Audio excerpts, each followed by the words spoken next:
Hello, gorgeous.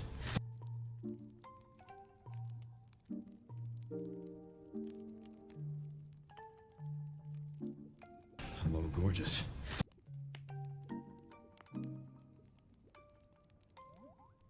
Hello, gorgeous. Hello, gorgeous.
Hello chat, how you doing? Hope you're all having a beautiful morning, afternoon, night, whatever time zone it may be. I don't know how many of you actually even remember this, but a really long time ago I was working on my graphic novel during my art streams, and we would talk about it a lot. I would talk about stuff that I want to change and edit in like the first graphic novel that I published, because I've grown a lot as a writer and as an artist. And I just kind of stopped working on the second one on stream. Actually, like, altogether. And I don't remember why. I think maybe I just needed a break to kind of ground myself again, because my art style has changed a lot. And I've already restarted this graphic novel, like, this second one, 3 times to keep up to date with my art style, and I don't want to restart it a 4th time for my new style, so I'm still using my old art style for this one, and I think that's kind of why I needed to take a break from it, because it's always a little weird growing and developing as an artist and then having to take a couple of steps backwards on purpose to do something the way you used to do it. It's kind of jarring, but we're back now. Originally, I wanted to work on a project tied to the first graphic novel.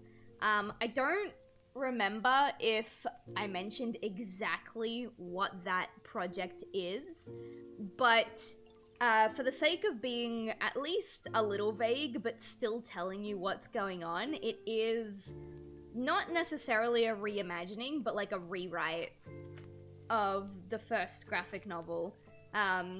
Some of the characters' designs have changed, some of the personalities have been tweaked, some events have been altered, some events have been added, some events have been removed. But the official, like, script for it has not been finalized, which is why I'm not working on it today. I would love to do concept art and, like, some concept sketches for some new scenes in this rewrite, but I feel a little bit uncomfortable making concepts for stuff for a script that hasn't been finalized yet, even though concepts, the whole point is to, like, flesh out an idea.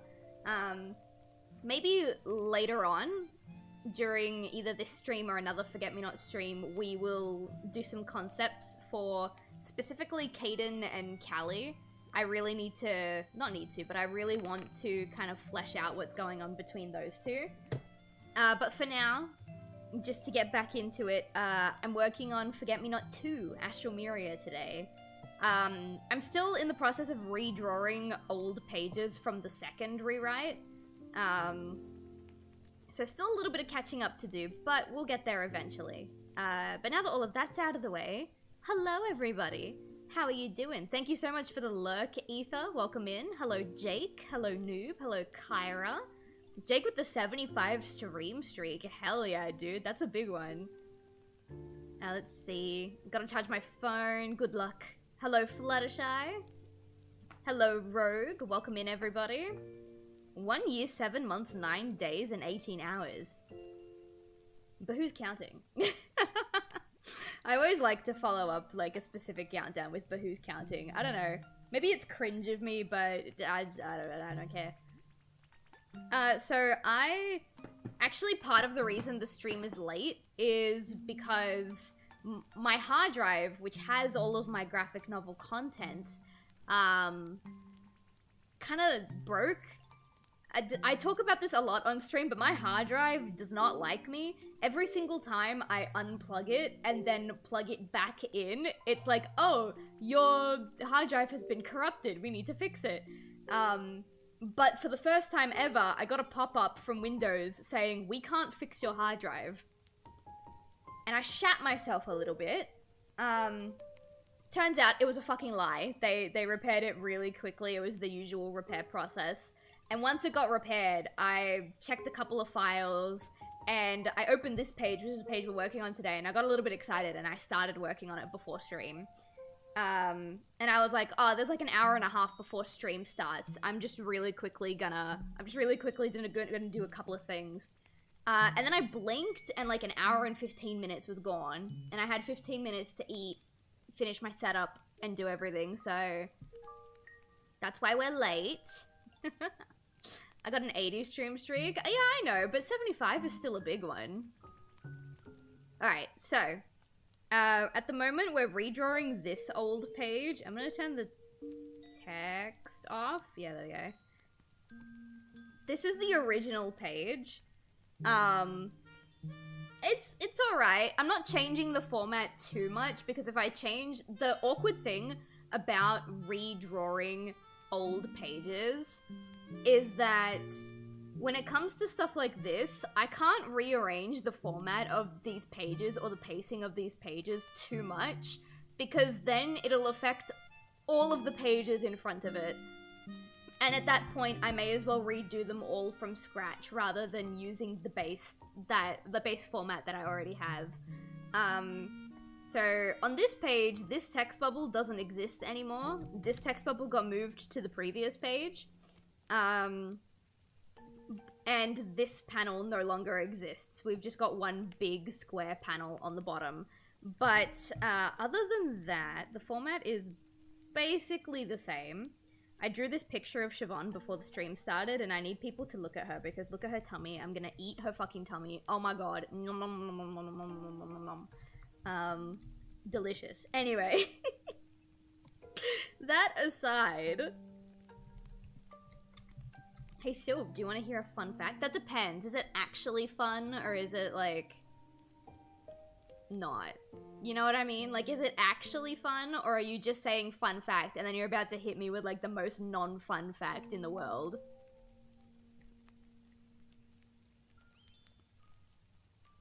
I'm 5 days older than Sonic the Hedgehog. Okay, that is a fun fact. I do like that. Are you gonna sound like that change, It's so true. Okay. Nom Nom Nom Nom has become a new stim of mine. We haven't even started the artwork yet and I'm already getting distracted. But Nom Nom Nom Nom has become a new vocal stim of mine specifically because of an Instagram reel that I found and I sent to Hal. Oh, I'm logged into the wrong account. Hang on.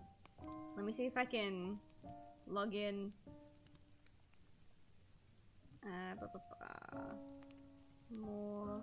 I like that I clicked log out and it says you've been logged out, and then when I go back to the page I haven't been logged out.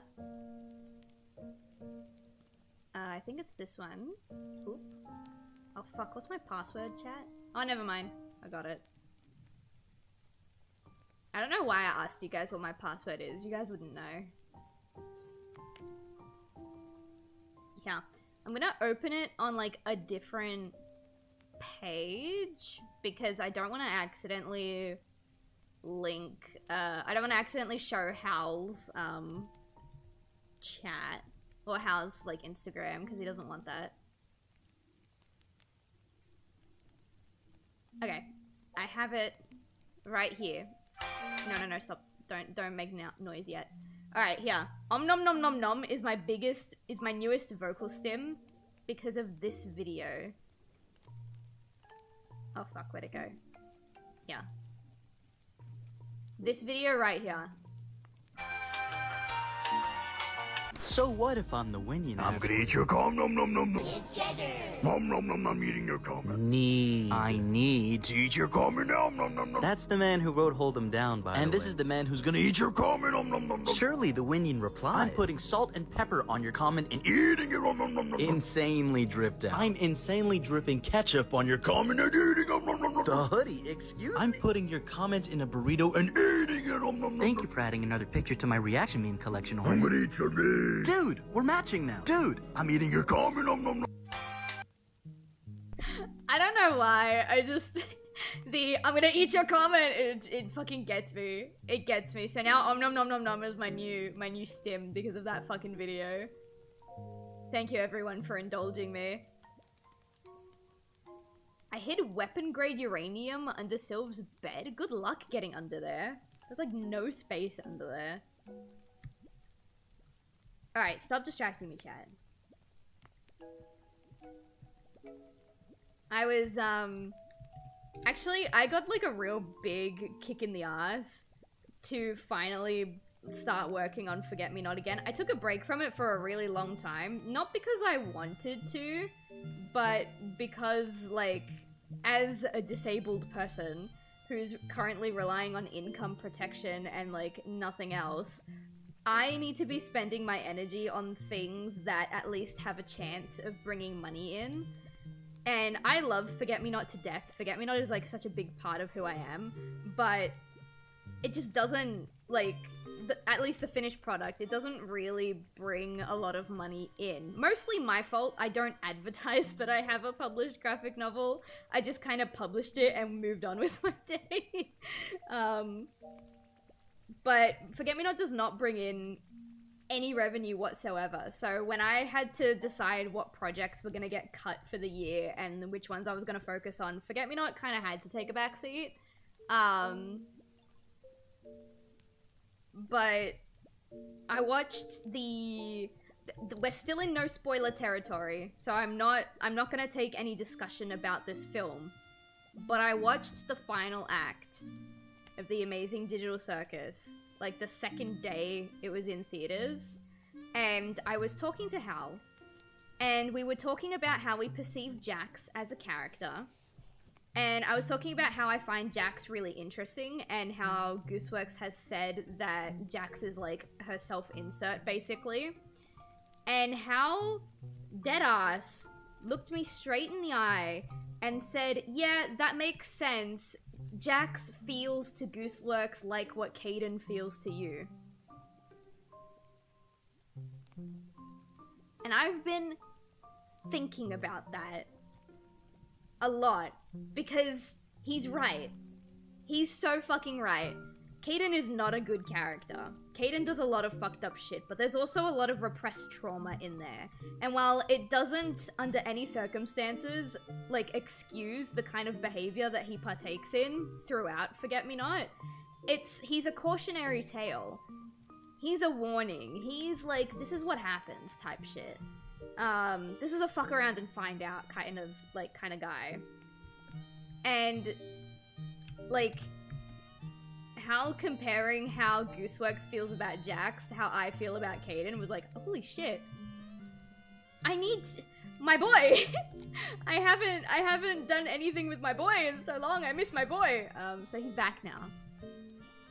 I originally wasn't planning to bring him into 2026. I was planning to wait until the things that I, like, really need to focus on are out of the way, and then, like, either when that happened or when the year ticked over, whichever happened first, then I would bring Caden back.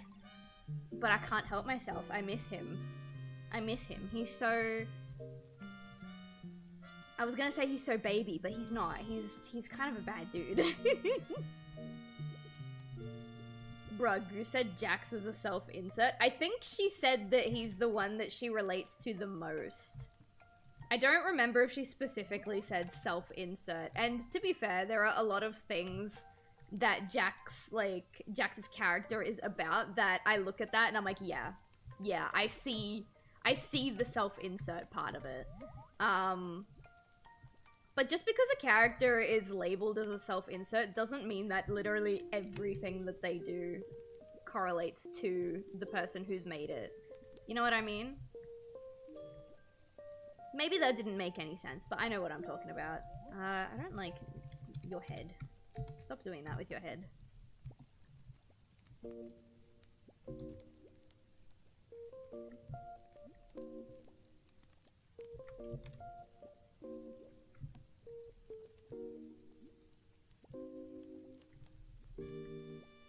I don't like that I gave him this head shape. It's so iconically Caden, so I don't want to change it, but like... when I haven't drawn him in a while, the fact that his hair has that little indent in the middle fucks with me, like, every time.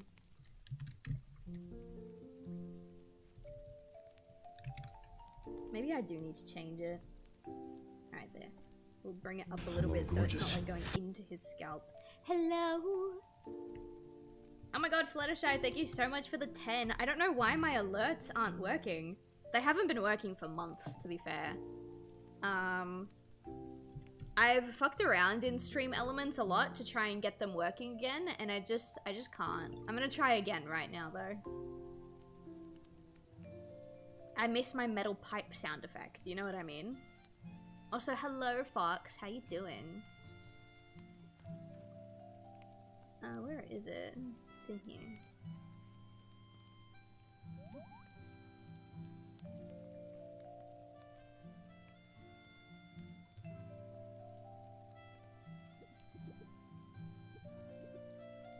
Okay, what about... No, I don't think that's the problem. What's this thing? No, we don't need that. I will need that at some point. What the fuck are you? I don't know what you are.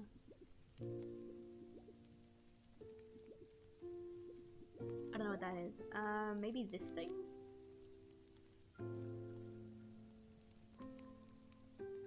Alright, hang on chat. I hope I fixed it. After like months, I may have finally fixed it. Give me 1 second.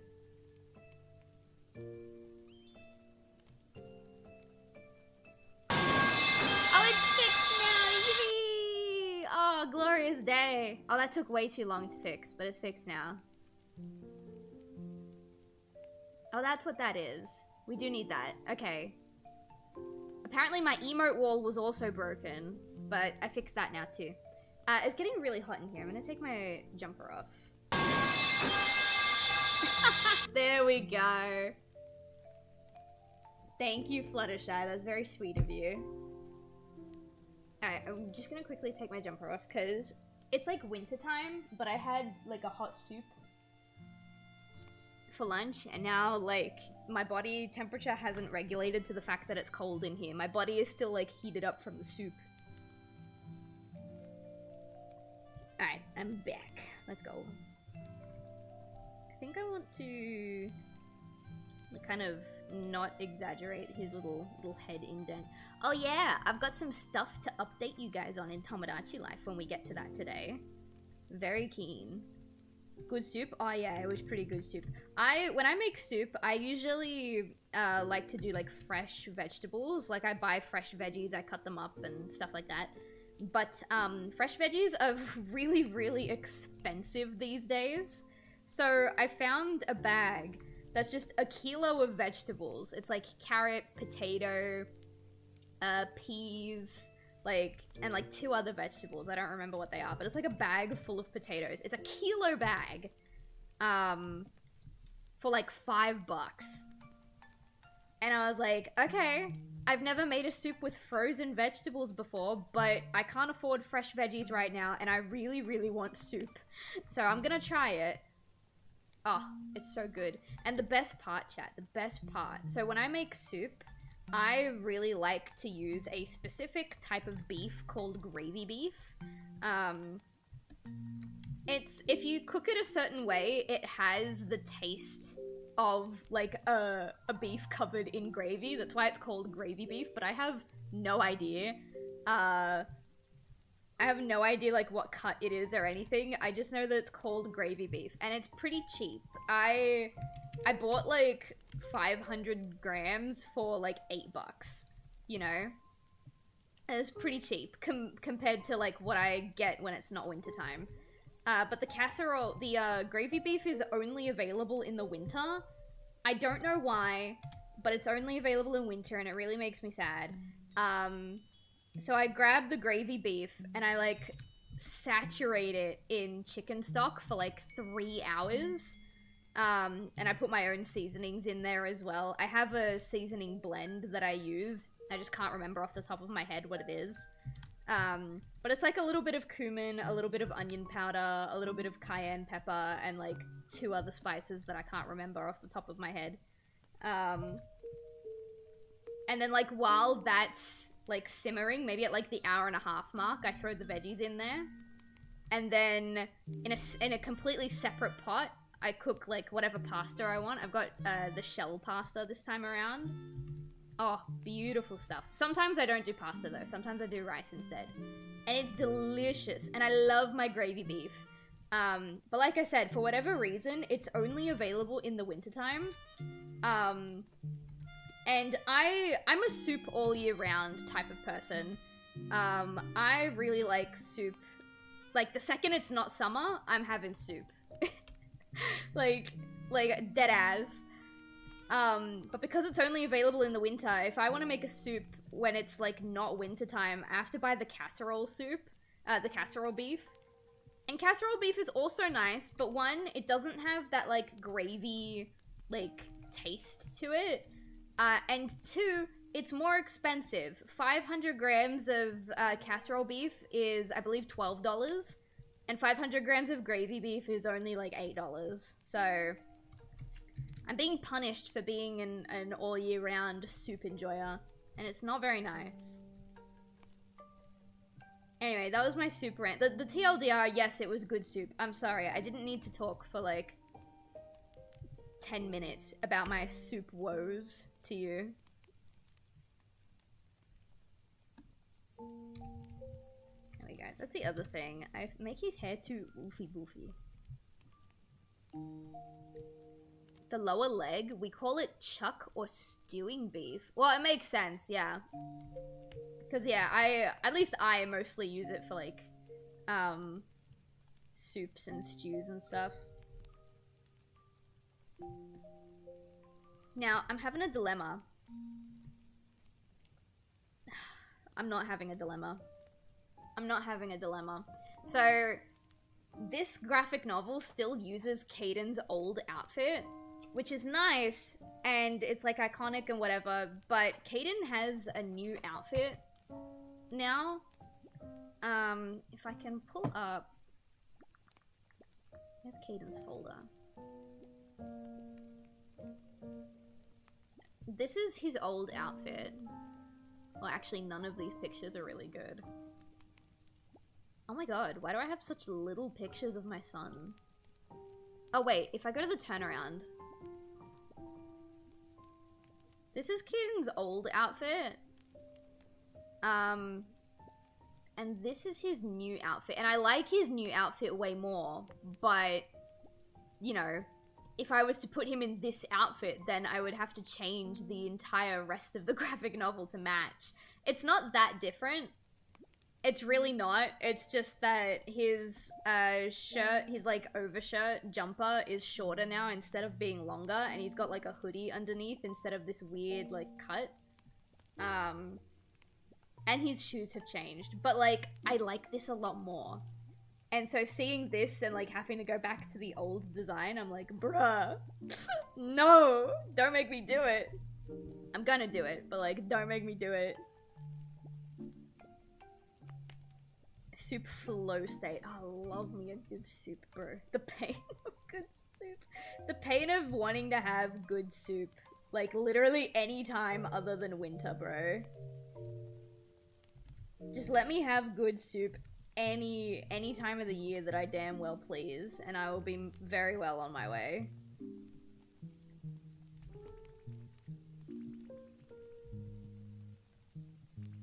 I don't know why I put Caden's arms like this. I kind of wanted him to be looking like a little cautious, kind of looking over the shoulder, because that's what he's doing here. But he's got no like arm language. He's just like slightly concerned, looking the other way. And I don't know, part of me felt like if I put his arms like this, he might look a little more like, hey, tense, we gotta go, type shit.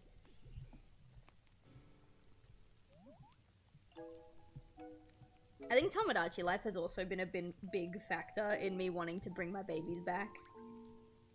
Because, as you guys know, Caden was the very first me that got put on the island. And then they're all acting very out of character, but it's still very fun. Which reminds me, before I was talking about soup, I've got some things to update you all on for Tomodachi life. One of them has a video attached. I have to make sure that it gets uploaded correctly so that I can show you guys when we start the Tomodachi section. But Darth Goofy asked Sonic out for like the 7th time, and this time, bro, this time Sonic said yes. After 6 rejections, Darth Goofy has been accepted by his longtime crush, Sonic the Hedgehog. I don't even remember how or when that happened. I just remember that it happened. And then, yeah, the rest of the information can wait. Might be forced to have a hospital soup. Okay, hang on. You reminded me. When I got my wisdom teeth removed, they asked me beforehand if I had any dietary restrictions. And I wrote down that I was lactose intolerant, right? I get out of the surgery. I'm trying to communicate to the nurse that before I'm fully conscious, the needle in my hand needs to be removed because the second I start becoming more conscious, I'm gonna start freaking out. And they didn't remove it until I, started to become fully conscious and was hyperventilating, but, you know, that's whatever. And then they finally take me out of the bed because I'm able to stand up on my own. They bring me into the little waiting area and they bring out the tray. And the tray has got, full dairy ice cream on it. And I turned to this lady. There was a lady that was waiting in the waiting room when I went in. And she was in the recovery area when I came out. And she was really sweet. She was a delight to talk to when I had the ability to talk.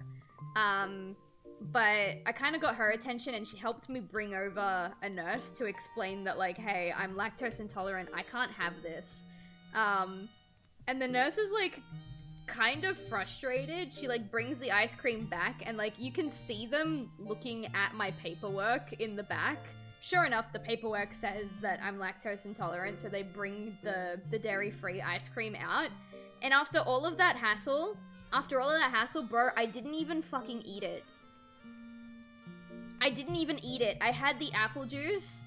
I had, the little jello shot thing that they gave me, and then I left. I didn't even touch that ice cream, bro. I literally could have just left it because I wasn't gonna eat it. I don't know why I complained if I wasn't gonna eat it. Maybe I had every intention to eat it and I just didn't get to. I don't remember. But, ain't no way I started a fight over... Not started a fight, but, made a scene over ice cream just to not fucking eat the ice cream. Oh, boy. Good times, hey?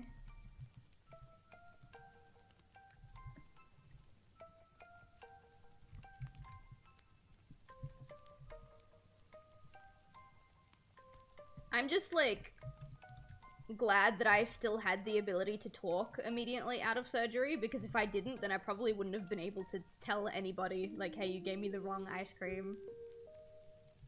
I wonder what nurse thought when she saw the untouched ice cream. I really hope it was a different nurse that came to pick it up.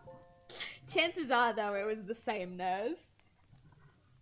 I know that there's no way that nurse is ever gonna see this, but, I'm so sorry. I didn't even think about if I was gonna eat it. I just saw that it was dairy, and I was like, I can't have that.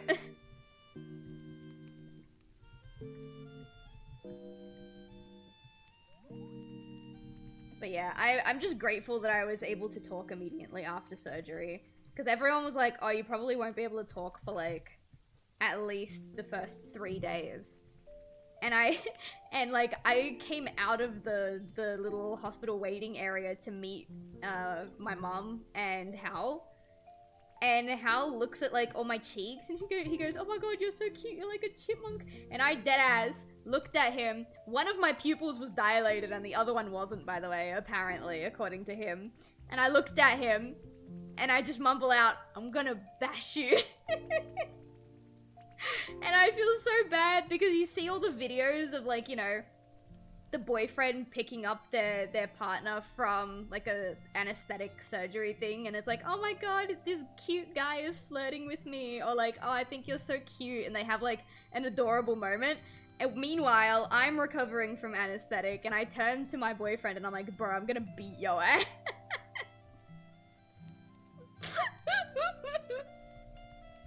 It was awful. I'm so embarrassed. He thinks it's funny, but I'm so embarrassed that that's the first thing I said to him when I came out of the hospital.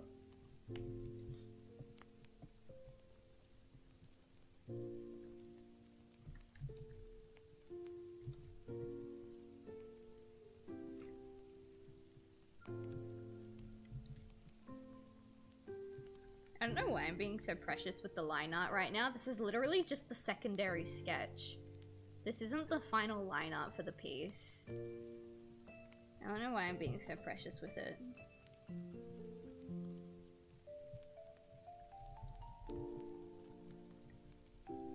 Why did I do the cleanup sketch so clean? It's not supposed to be clean.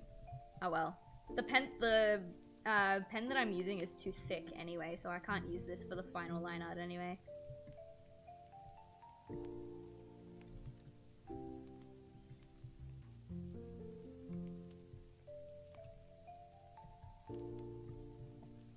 Alright.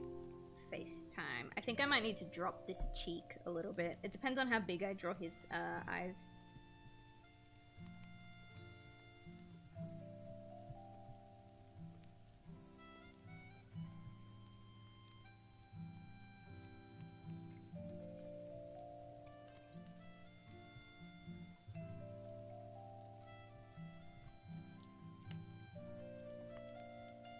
I'm gonna shoot myself in the foot, but do you remember what happened on Boyfriend's stream? That depends.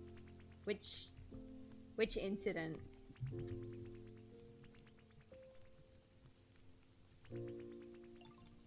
Oh, I can think of like 3.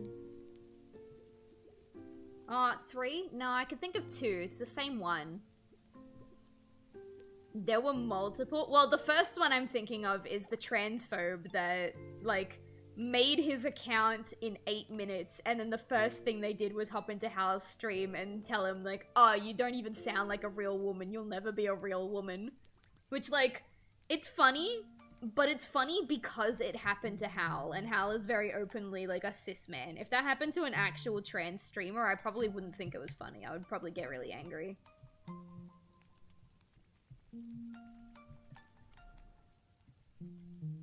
Not that. Alright, what are you talking about?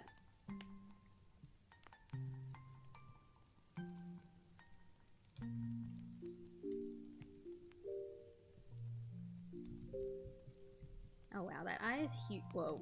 Whoa. What day is today? It's the 19th.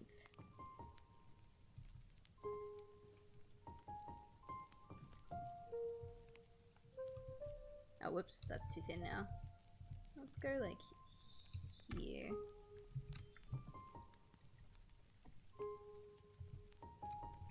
Am I still gonna give him the concerned look? I think I am. I do like it.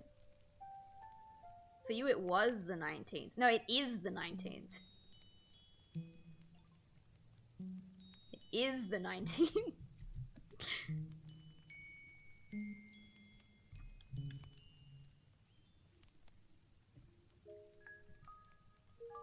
Oh, wait a minute. Are you asking me to play my signature birthday video for you because your birthday was yesterday? Is that what you're asking me right now?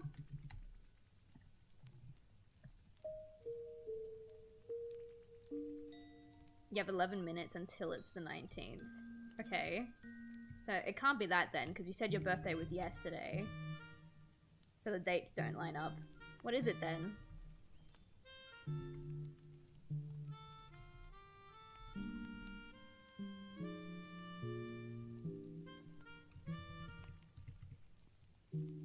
Not again. I'll play it as many times as I do. Actually, I was telling Hal I need a couple of different birthday memes. That way I can, like, shuffle them around and play different ones. I need to acquire more. I don't like your eyebrows being that short. I mean, this one can be long because perspective and yada yada. I'm gonna shorten this one. Okay.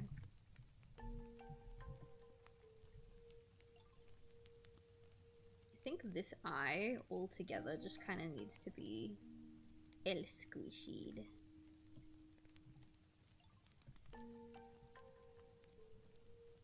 Like that. Just a tiny bit.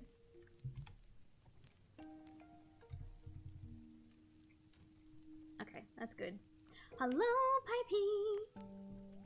Oh, it's still your birthday. I mean, do you want the birthday video? Because you said before that, you said on Hal's stream that you were like, oh, if I say it in Sylv's stream, I'm gonna get the thing, so I'm gonna say it here, which means you hate my birthday video, which means you hate me. for saying happy bro, you're so greedy. You want 2 happy birthdays? You want 2 happy birthdays. Saying happy birthday when you mentioned it the first time in house chat wasn't enough? You're so greedy, bro. You're so greedy, bro. Ain't no way. Alright, jokes aside, happy birthday.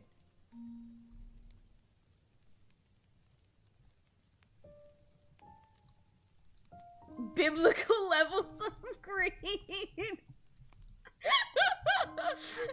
I know, right?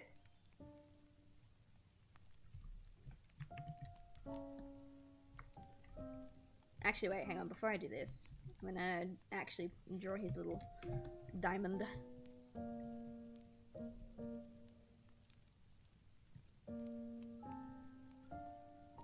There we go. Oh, it's off center. Ah, who cares if it's off center? It's the sketch. Stop being so clean with it.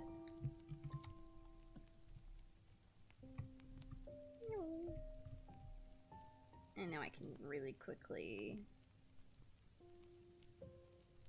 There we go.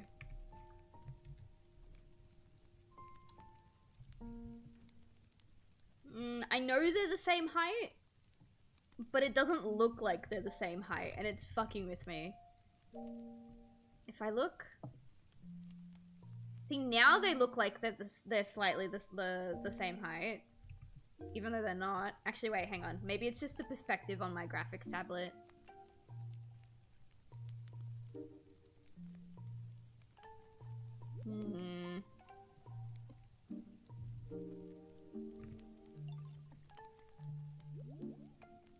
One sec.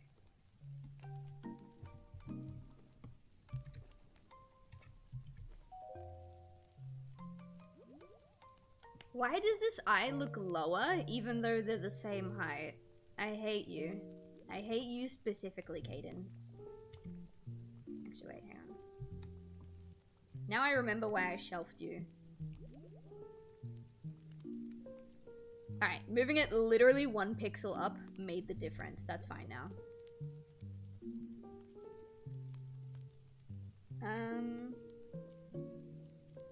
Now what am I doing? No, I don't need that anymore. Oh yeah, I gotta put him in the scene. Well, I think all I have to do is remove this couch leg, and then we're... Wee! Wee! There we go. Chat, I know I said it at the start of the stream, but can we look at Siobhan's tummy right now? Oh my goodness. Oh my goodness. Oh, I love it. Oh, I love it. She's so juicy. Women. Shut the fuck up. She's gorgeous. I'm so sorry. That was like a guttural reaction. How dare you disrespect my queen? I think I only need to go down 1 brush size. Let me grab... Stop. Stop revealing things. Oh my god. Seal. Grab this purple. Oh yeah, I only needed to go... Wait, did I only need to go down 1 brush size or 2? No, 1. Alright. We're using brush size number 5, everybody. I probably could have kept this, but it's fine. I'm gonna redraw it. So these... Thank you, I will have a sippy. These 2 panels are functionally the same until we add the lighting. So this panel here is going to have the same orange lighting from the rest of the scene, and then this panel here is going to have, like, the lights off, like, nighttime lighting, just to kind of show the passage of time. I know it's not really a comic-style thing, it's more of, like, an animatic student would do that, but that's just how I want to do it. Did tits go off? Is tits not going off? Wait, I tested it before stream. Oh, okay.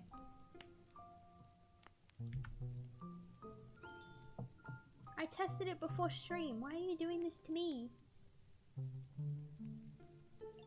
Ah, shit, bro. Hang on, let me restart it. I'm gonna get no work done today, because I keep talking about soup and things keep breaking. Which is fine. At least a little bit of it's gonna get done.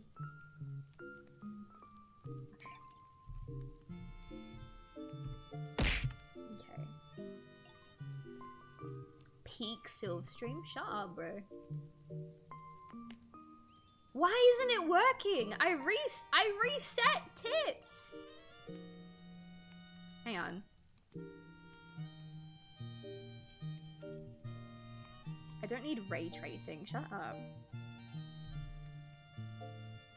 Connections.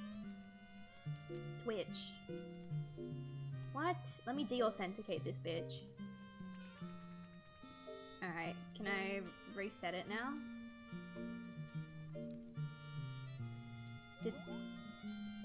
Did that do it? Tits, you gotta work with me here. Alright, there we go. Okay. No, don't quit, tits.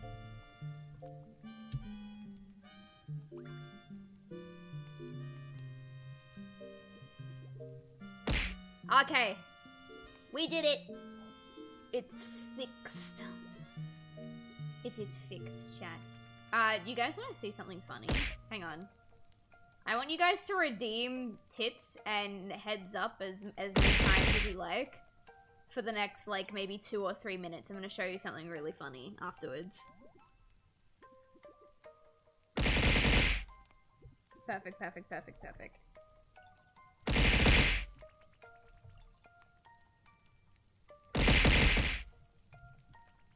Jake, I think you're a little bit too excited about my request.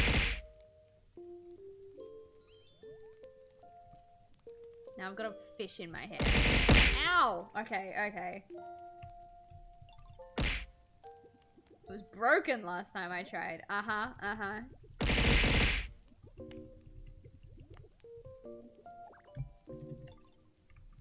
Alright, you guys had your fun? You wanna see something cool? Let me go into... It was! Pfft, me when I lie. Me when I fucking lie. Alright, I'm going into mod view for a second.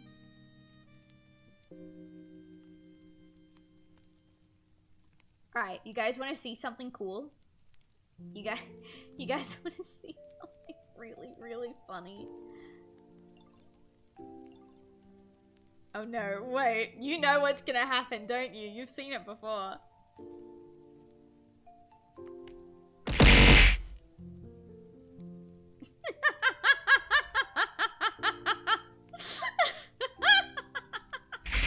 The sound is completely broken. The sound was completely fucking fucked. Women. Oh my god. I'm so sorry. I needed to share that. The slate made clean. Yep. Yep. The thing is, it's supposed to also do it for the audio redeems. But I think because the audio redeems all went off at once, we got that weird, like, glitched sound effect instead.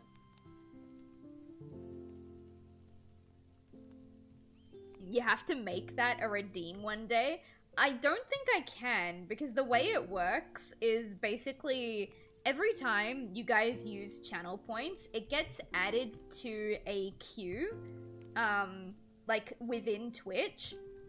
And even though the software, in this case Tits, automatically completes the redeem when you hit the channel points, that doesn't register in Twitch. Twitch still thinks that it's a pending request.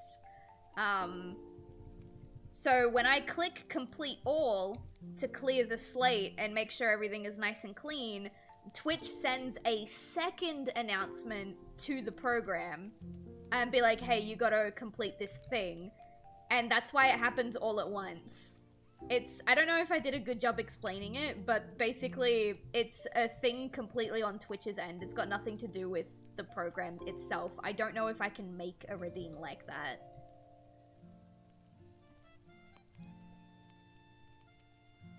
Unless what you mean is like once a month for like, I don't know, 5,000 bits, we'll press the complete now button and have them all go off at once. I could do something like that.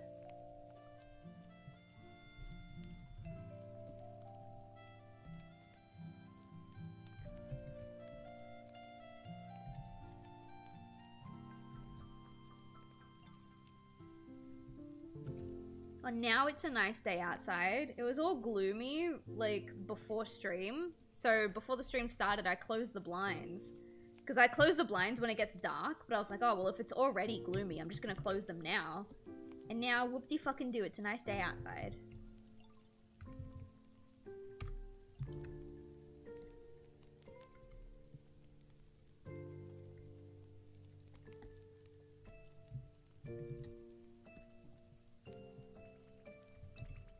Oh, that's too long. There we go. A nice circle. I probably could put more detail into it, but I don't think we need to. I'm assuming the same thing you did with heads up times 100 would crash everything. I don't know. I tried to clean it out regularly. I think the last time we cleaned it out was during... Well, actually, no, I don't clean it out regularly at all. The last time we did it was our first Silent Hill F playthrough. Because we played through that game twice. And that would have been... I got Silent Hill F when it came out, so... Oh, fuck, when did Silent Hill F come out? I don't remember. I think it was October? September or October of last year? And before that, I hadn't done it in, like, a good couple years.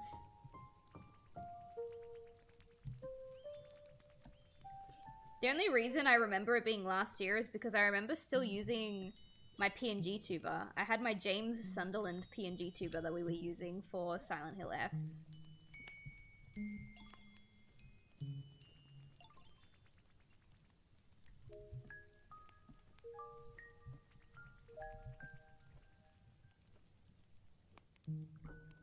September 2025. Okay, I was close. It was, I said it was either October or September. Was it mid-September or was it the start of September? It doesn't matter. I'm just curious now. Because the new Silent Hill Townfall, is coming in September of this year. It's like September... I want to say either 19th or 17th? Oh, late. Okay, I was dead wrong there.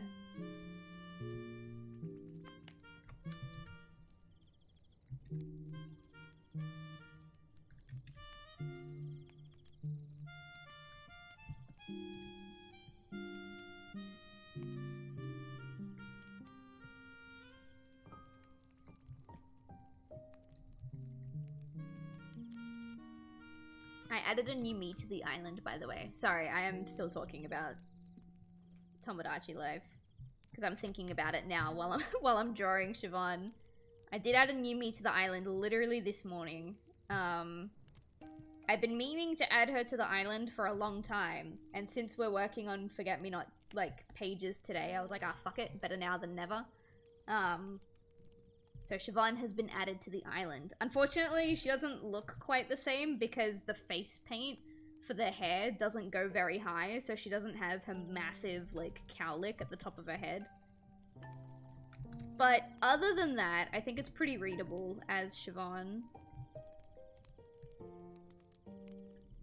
I already introduced her to all of the Forget-Me-Not characters on the island, so shenanigans are going to ensue, hopefully.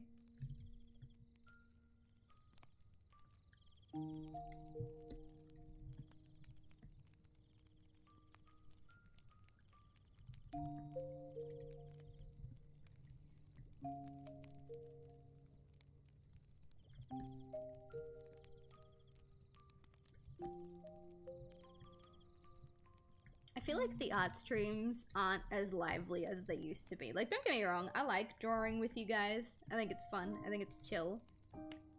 But, like, I remember when, like, I would never get any work done because I always had something to say. And I think because I stream artwork, like, every second day now, or I try to stream artwork every second day. There are some days where I don't do it. I'm not drawing in my spare time. When I'm not streaming, I'm usually cleaning the house, working on stuff for Restless Dreams, which is usually like social media content and stuff like that, or Like, you know, just stuff like that. I don't draw in my spare time anymore. And it's really weird because when I was in uni, when I was in college, I really liked having someone to chat to while I draw. That was actually how I met Hal. I used to be the president of this thing called Couch Club, unwillingly, mind you. That role was thrust upon me. I did end up enjoying it, but the role was initially thrust upon me. And Hal was like, for like I think the first or second week, my first cult. I hate that you're right. It was my first cult. But eventually Hal stopped showing up to the events because, like, he had a good time, but he really wanted to knuckle down and, like, you know, get his assignments done. So, like, we knew of each other, but we didn't really know each other. And there was one week where Couch Club was supposed to happen, and I had, like, an animation project that was due. And there was a girl on my group project that really didn't fucking like me.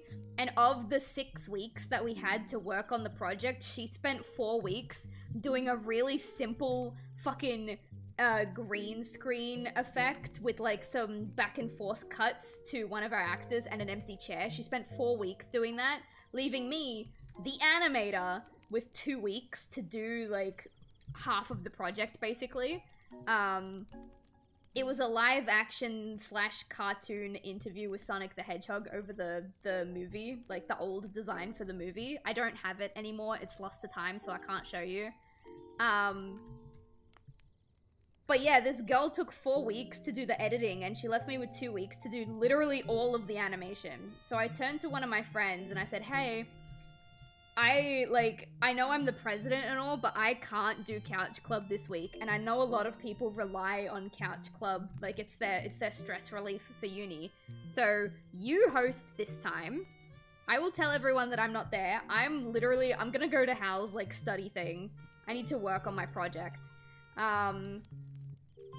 So I went to Hal's little study hall thingy, and I remember very vividly later on he said that he didn't get any of the work done that day that he wanted to get done because while I was animating I just kept talking to him. And he didn't want to be rude and not respond to me, so he kept talking back, but because he was talking back he couldn't do his work because his work was like coding. It was like actual writing code, which he required a lot of his focus. I was just drawing pictures. And I felt really bad after he told me that because I just thought that we were having a good time together, and apparently I distracted him. But that was how Hal and I like actually had our first proper connection. He had been to Couch Club before that, but we had never like properly been involved before that. That was when like he really popped up on my radar, and I was like, ooh, hello, new friend, new person. Oh yeah, by the way, that day Couch Club ended early and everyone came to the study hall room thing because I guess my friend either didn't want to host Couch Club all that much or he did a really bad job. So everyone ended up coming to the study hall anyway.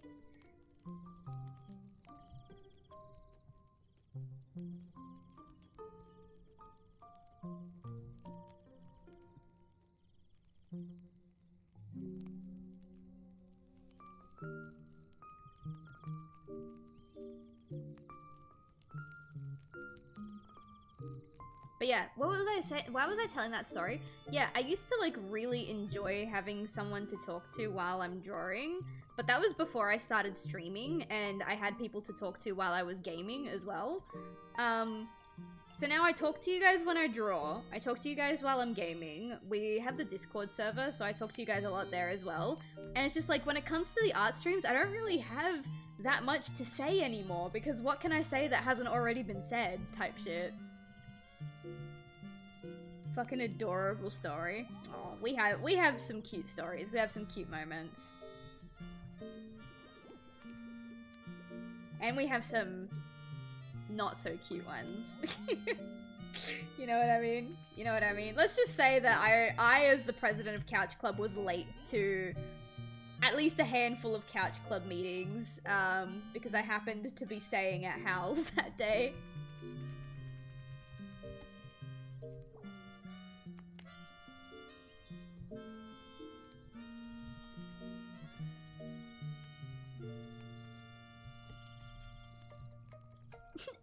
Fucking yo. Yeah.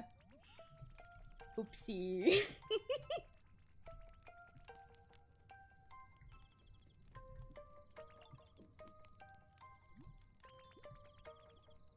But it's fine, because we don't talk to any of those people anymore anyway. There's one that we still are, like, loosely connected to. I've mentioned him on stream a couple of times. He used to stream, but I think he's, like, effectively retired. I don't know if he ever plans on coming back. His name was Loki. His Twitch page and his YouTube page were the Arcade Oni.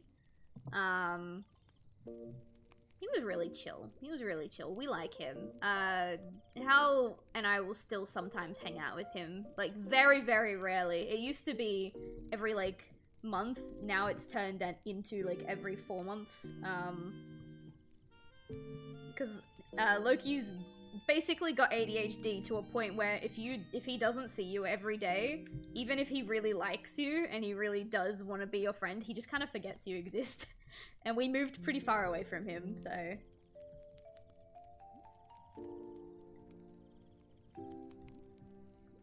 What's a really bad time you've gotten writer's block? Actually, it was writing Forget Me Not 1. It was writing Forget Me Not 1. There is a scene... Well, not a scene. There's like an entire chapter where Caden, Haley, and Siobhan come across a lighthouse. This is after the amusement park incident. So, like, Caden and Haley are kind of on better terms now. Caden's kind of getting over his grievances with Haley. He's starting to kind of become, like, a little friendly towards her. And Siobhan doesn't really know how to feel about that because, you know, sad lesbian. But they come across a lighthouse. And Caden and Haley really think that they deserve a break, stretch their legs. They're pretty far ahead of the zombie herd. They want to explore the lighthouse. So they do.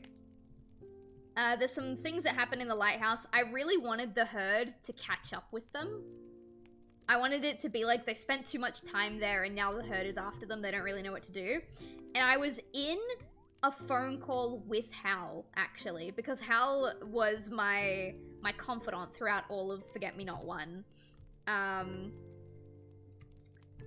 I was on the phone with him, and I was like, look, they're in the lighthouse, the zombies have caught up, I really like this direction, I like the high stakes, I have no fucking idea where to go from here.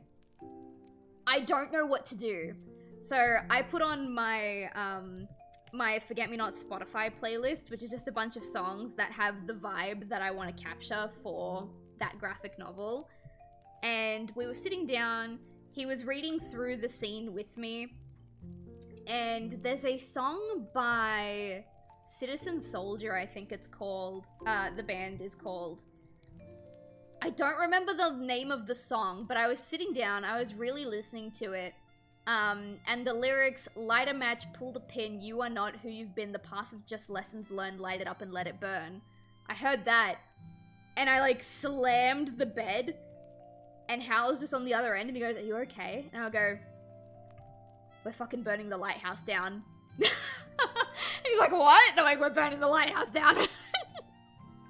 And that's how we got one of my favorite pages from Forget Me Not 1. Let me see if I can find it. It'll be on the hard drive.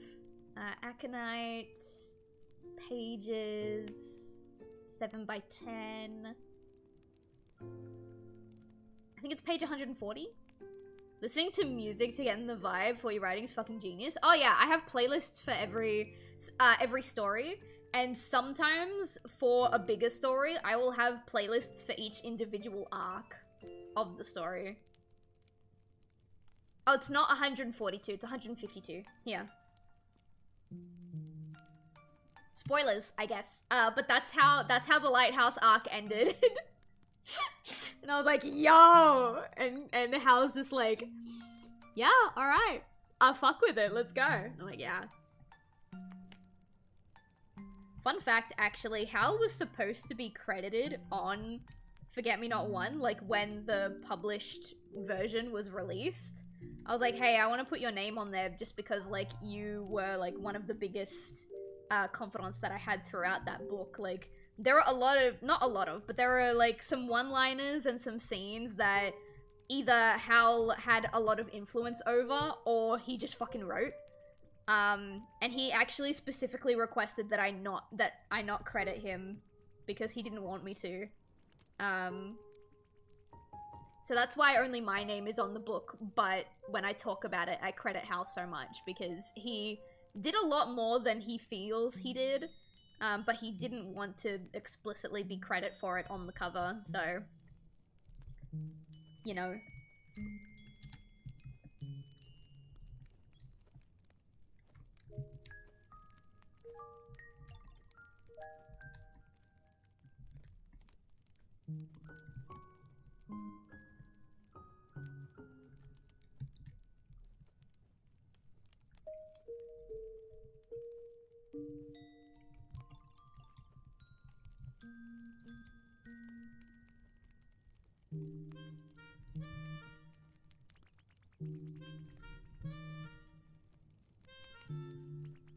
I don't remember if he actually helped me out with Forget-Me-Not 2. I think Forget-Me-Not 2 was mostly just me by myself.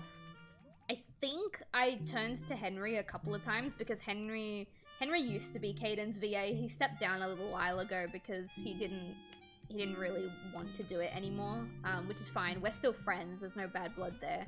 But he used to be Caden's VA at the time of writing Forget-Me-Not 2, so, like, I turned to him for a lot of advice.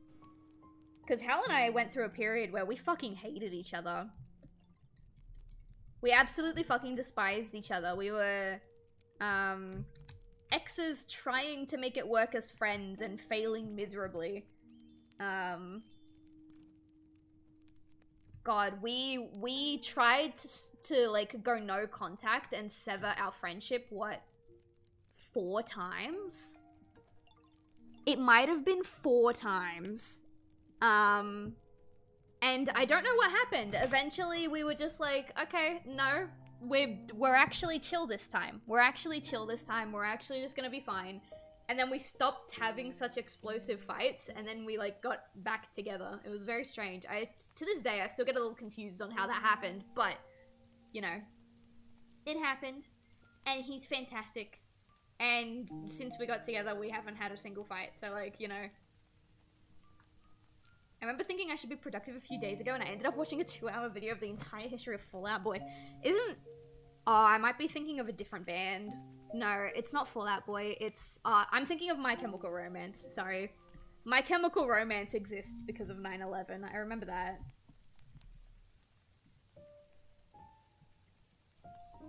But I think everybody knows that by now.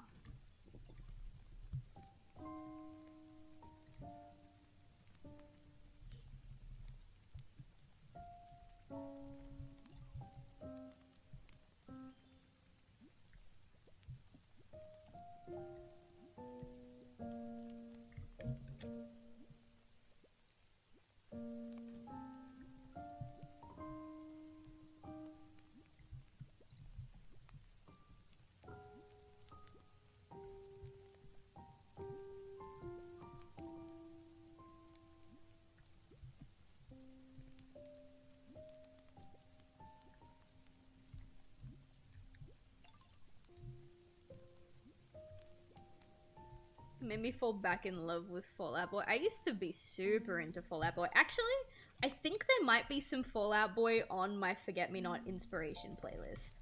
I'm gonna check that right now. There might actually be. I know that there's... This is gonna sound weird. I know that there's some Chainsmokers music on there. At least I think the song that I'm thinking of is from Chainsmokers. I'm pretty sure it is. Oh, how do I log in? I should really stop using Spotify. I gotta transfer all of my playlists to something else. That's probably why I signed out. I was like, oh, I'm not gonna use it again. And now here I am. It's taking like 6 quadrillion years. Come on, do it. Do it. Alright, we're back. We're in. Where's my first Forget Me Not playlist? I don't think it's called Forget Me Not. I think it's called Comic Ideas.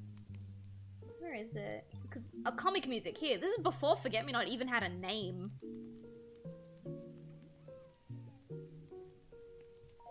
Oh my god, do you guys want to see the original discography inspiration for Forget Me Not? It's kind of cringe to look back on.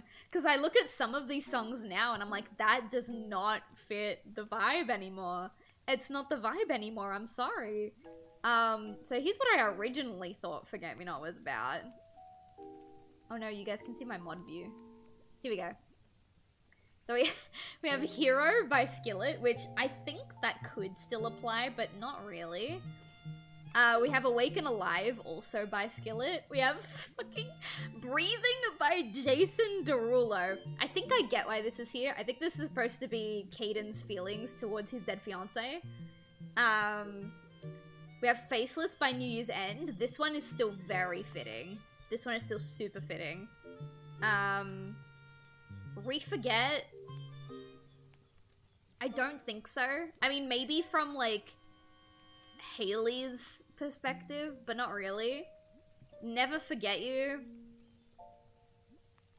I don't think this fits anymore. I think this needs to be removed. I don't think this fits anymore. We've got Without Me by Halsey. Fair. Bad Liar. This doesn't fit anymore. This needs to go as well. This actually is more fitting for a different story that I was working on. It's Gotta Be You, maybe from Haley's perspective, I guess. No One Compares to You, no, gone. Eight Letters is a good one. I don't know if it's Forget Me Not core anymore, but 8 Letters is a good one. Eastside, gone. Youngblood works, Happier works. Beach House. I think Beach House works. And yes, it is the Chainsmokers. There's a lot of Chainsmokers on here, actually. All We Know I don't think belongs here anymore. Animals doesn't belong here anymore.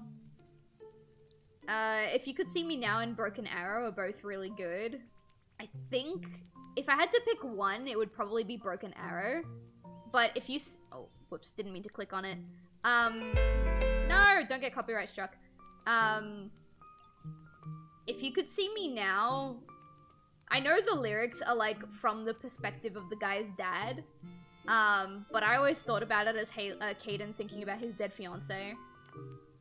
Radioactive doesn't fit anymore. Zombie is fine. Gone Forever is fine. Fearless, no. I don't even remember what this song is. I don't know what Chariot is. I might need to look at that later. We've got a couple of Netflix in here. There's so many. How many are there? There's like 62 songs. This is the one I was thinking of, The Reaper. I actually really like this song. This is a good one. And then there's some fucking Adventure Time music. There's a lot. There's a lot of Citizen Soldier. There's a lot of Nefex. There's a lot of Chainsmokers. And I don't... And I think everything else is just like I randomly heard it one day and I was like, oh, that's really good. Not Jason Derulo. I love Jason Derulo. There's a song that he released ages ago called Savage Love. And you know how at the start of every single one of his songs he goes, Jason Derulo, like that thing? He's like watermark, I suppose. For this song, instead of saying, like, singing his name, he gets really close to the mic and he just goes, Derulo. And the way he does it is, like, so fucking sexy, but I haven't been able to find a version of that song that has him doing that anymore.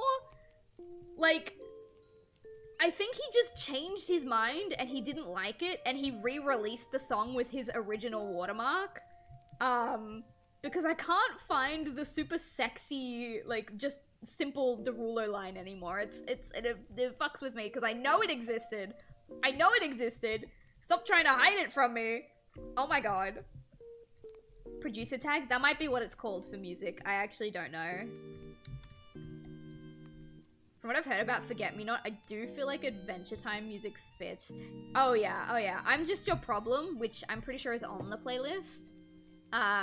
Definitely fits. What else is on here? Everything Stays is also on here. Good Little Girl does not need to be on here. Good Little Girl does not fit the vibe. The vibe is not with that song. But there's also a Steven Universe song in here too, actually.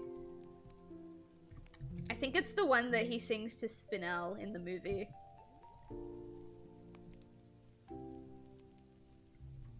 But yeah, I have... Actually, I know size 5 is what we're using for the other sides, but because the character is so much smaller in this shot, I think I might actually lower the brush size even further. Maybe a 4? I think 4. We're gonna go down a brush size for this piece.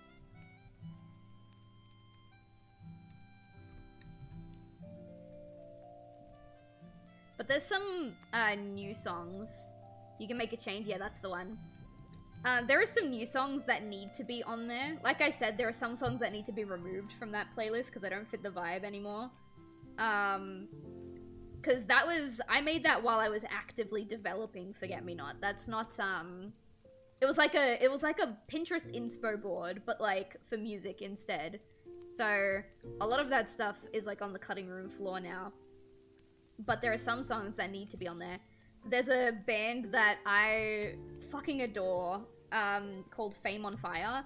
Fun fact, they were actually supposed to come to Australia, I think sometime last year, but then the musician got sick with like a throat infection or something, and instead of rescheduling the event, they just cancelled their Australia tour. Which, you know, on one hand, I didn't even have tickets to begin with, so whatever, but on the other hand, I'm like, dude, that stings. But I love their music. They released a new album, where like, I don't actually know if it's an album or if it's just a bunch of individual songs. I'm assuming it's an album because of the common theme. But each song is like named after a major arcana card from tarot. And they're really good songs, but they also kind of piss me off.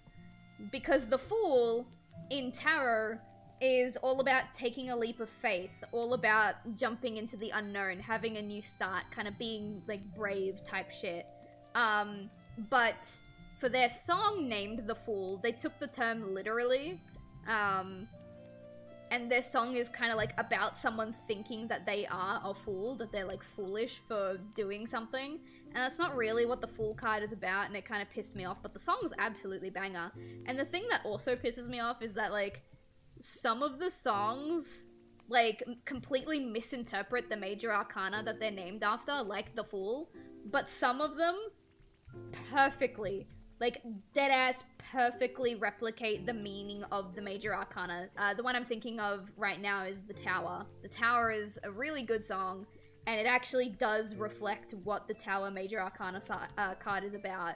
And I'm like, damn, so you are able to do your research, you do know what these cards mean. Okay. But anyway, regardless,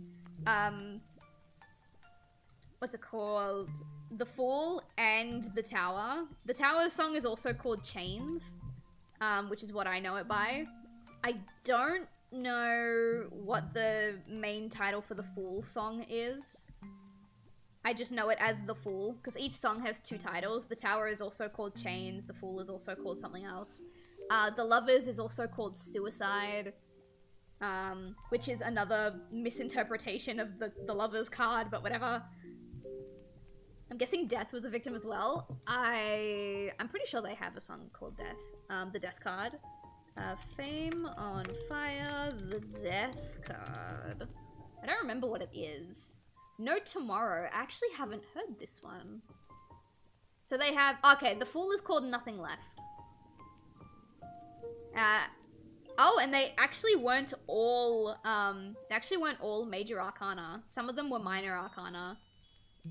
We have No Tomorrow, the Death card.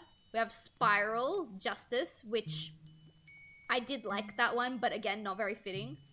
We have The Tower, which is Chains. We have Nothing Left, which is The Fool, those 2 are my favorites. We have Suicide, which is The Lovers. We have Unalive, which is the 10 of Swords.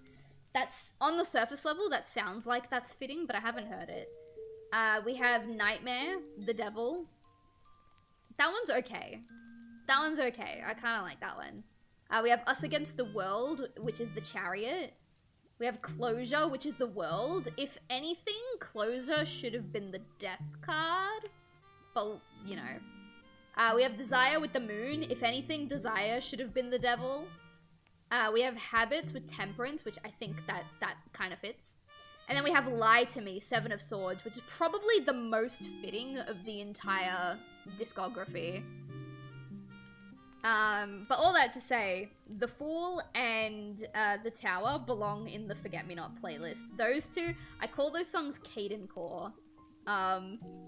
Because, like, I literally can't think of anything else when I hear them. It's just Caden. So yeah, they're Caden Core. Yo, I'm back. Hi, Rogue. How you doing? I was telling chat about the Spotify playlist that I made for Forget Me Not back when it was in early conception, and how some of the songs are still very fitting, some of them don't fit the vibe anymore. And then I got sidetracked and I started talking about a band that I like that released an album based on tarot cards. But like, most of the songs don't actually match the theme of the tarot card they're named after. And I went on a little rant about it. But, you know, they're good songs. They're good songs. I'd say, like, The Devil is probably the least interesting one. Especially because they kind of already had a song, like, revolving around the devil. It was called The Devil in Her Eyes. And I like that one much better.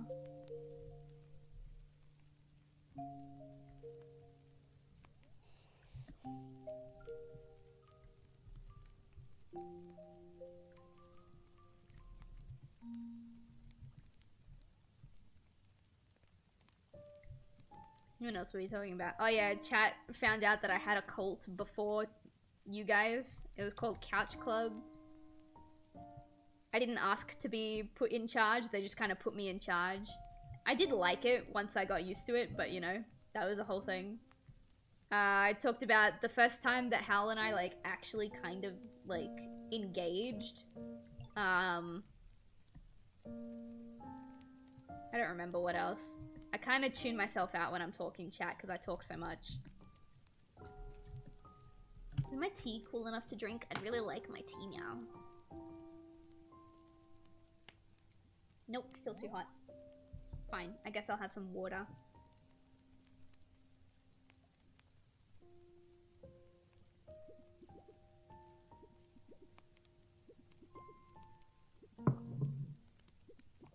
That'll do, I suppose.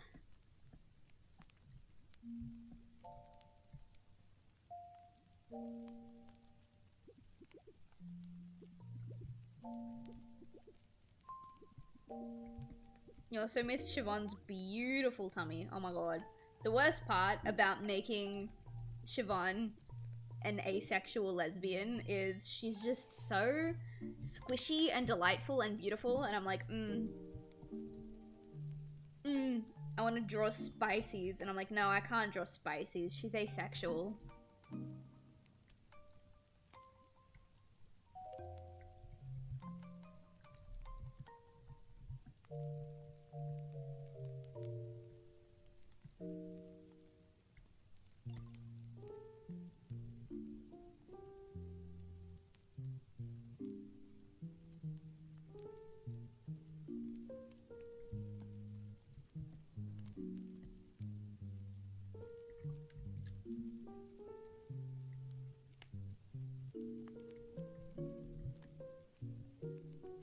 Hello? Oh, okay. It just ignored my, my button input then, I guess. That's not concerning at all.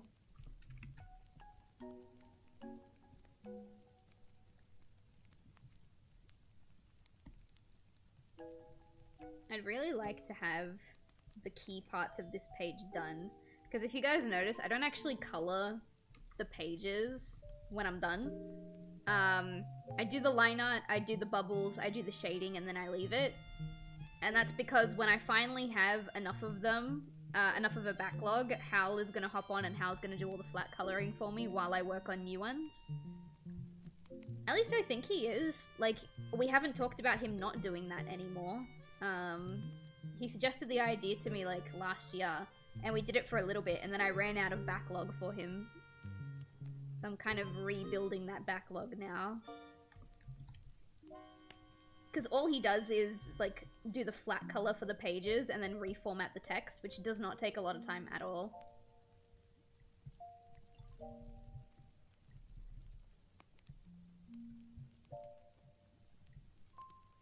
Really affirms my choice to make all of my characters pansexual. It does make things more interesting if everyone is pansexual. I fully believe that. Siobhan's asexuality, unfortunately, has now been interwoven into the story. I'm sure I've talked about this on stream before. It's very heavily hinted in Forget Me Not Aconite, but Siobhan and Haley have a thing for each other, and they actually did briefly date for a while. But it didn't work out because Siobhan realized that she was asexual during that relationship, and Haley is, for lack of a better term, like hypersexual.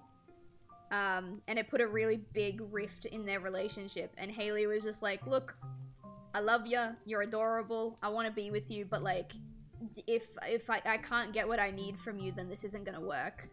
And and Siobhan was like, okay, that's fine, but she's still like madly in love with Haley, hoping that one day something will change and they'll be able to be together.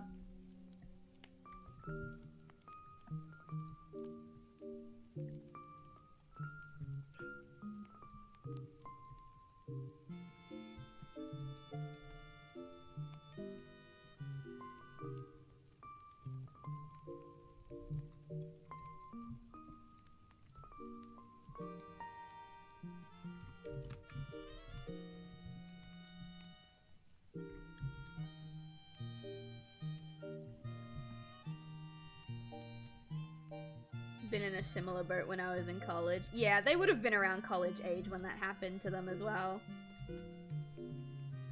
And the other, like, kind of complicating part of it is that these three, Caden, Haley, and Siobhan, before what happened between Caden and Haley, they had been friends since, like, they were 8 years old, you know what I mean? Did I say 8 years old, or were they friends for 8 years? I don't remember. Oh, and my book is, like, in the cabinet, in the glass cabinet. Maybe I have a digital file of the blurb. I can't remember if they had been friends since they were 8 or they had been friends for 8 years. It was definitely the number 8.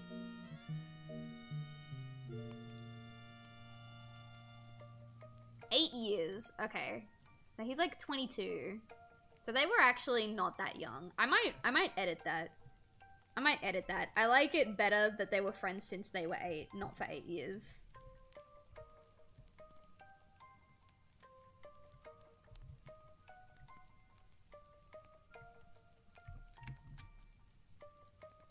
Although, it wouldn't be that much of a difference, would it? If Caden is... I think Caden's 22 when Forget Me Not 1 starts, because in Forget Me Not 2, he says time doesn't really exist anymore, but I think I'm 23. So, 22, 20... Okay, so by... Right now, they would have made friends when they were 14, which actually is kind of a big difference. I'm gonna edit it when I do the remake, when I rewrite it.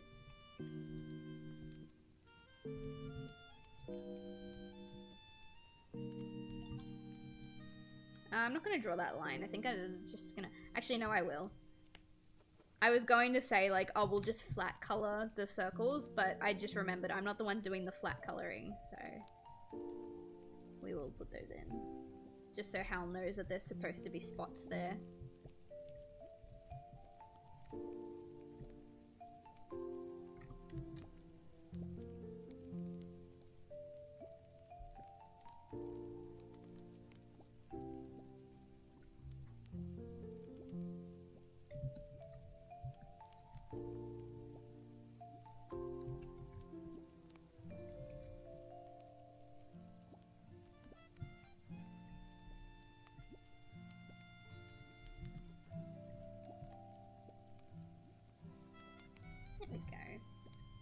Love this woman.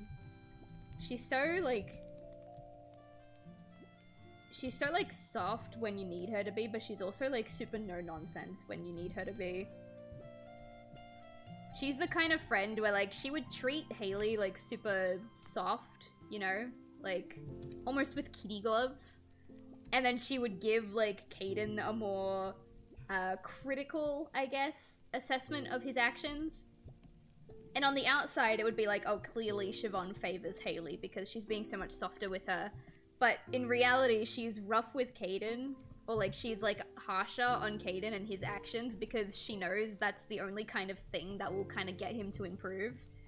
If she does the soft kind of like, oh no, it's okay, baby, like approach with that she does with Haley, with Caden, like nothing's gonna change, nothing's gonna happen, you know? He needs his ass handed to him sometimes, and I really like their dynamic.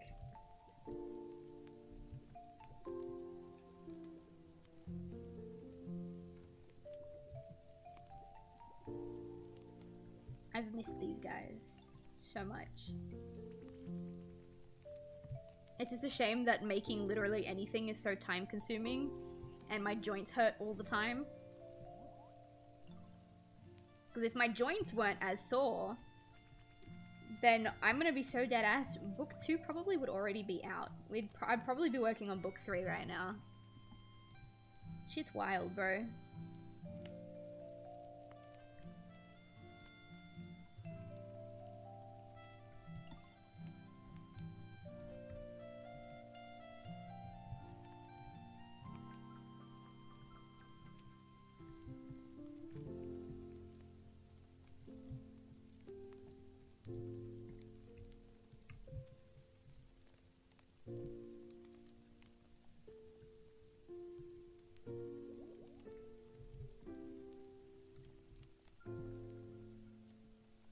I'm almost tempted to, like, put Tomodachi Life in the corner, in the background. Because, like, usually, unless the Miis actively need something, there's not that much to do in the game. We're usually just gossiping about the Miis and trying to get them to do something. But if we use it like an idle thing, like we put it in the corner, and you guys can watch Tomodachi Life while I'm drawing, and then we can all be like, oh my god, what's happening on the island, type shit. Maybe that would be nice. Maybe that's how we're gonna start doing the art streams. I'm not entirely sure. Because my goal this year, well, one of my goals this year, was to do significantly more art streams, because last year I kept cancelling them. And I am doing significantly more art streams.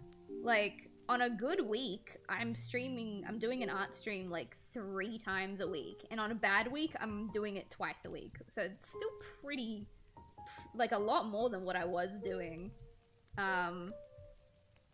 But I think doing that has like impacted my creative process a lot.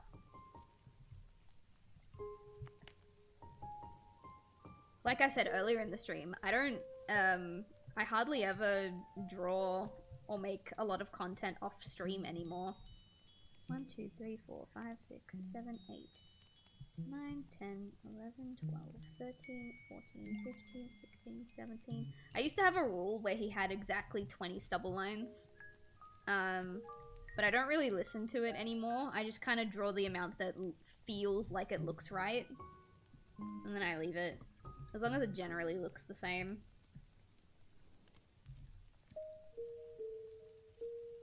God, POV in the corner. Yeah, basically. Could be really fun. We'll see. I don't want to cut back on the art streams, but also I think I need to cut back on the art streams and spend more time doing art off stream. Because these days, if I'm opening Clip Studio Paint off stream, it's either specifically to work on like my upcoming new model stuff, which is actually like halfway done. I'm looking at my to-do list. Yeah, it's like about halfway done. Or I'm making like social media graphics. I don't really sit down and work on projects off stream anymore, and I would like to start doing that again. I like the retcon to childhood friends. Oh yeah, I want them to meet in like the 3rd or 4th grade. The way I'm picturing it right now is Caden and Siobhan probably met in kindergarten, or maybe even pre-K. And they were just kind of joined at the hip ever since. And then one day in like either the 3rd or 4th grade, Haley gets transferred over to their grade school because her parents like recently moved into the area. And then it just kind of shows like how the dynamic between Caden and Siobhan kind of shifts a little bit.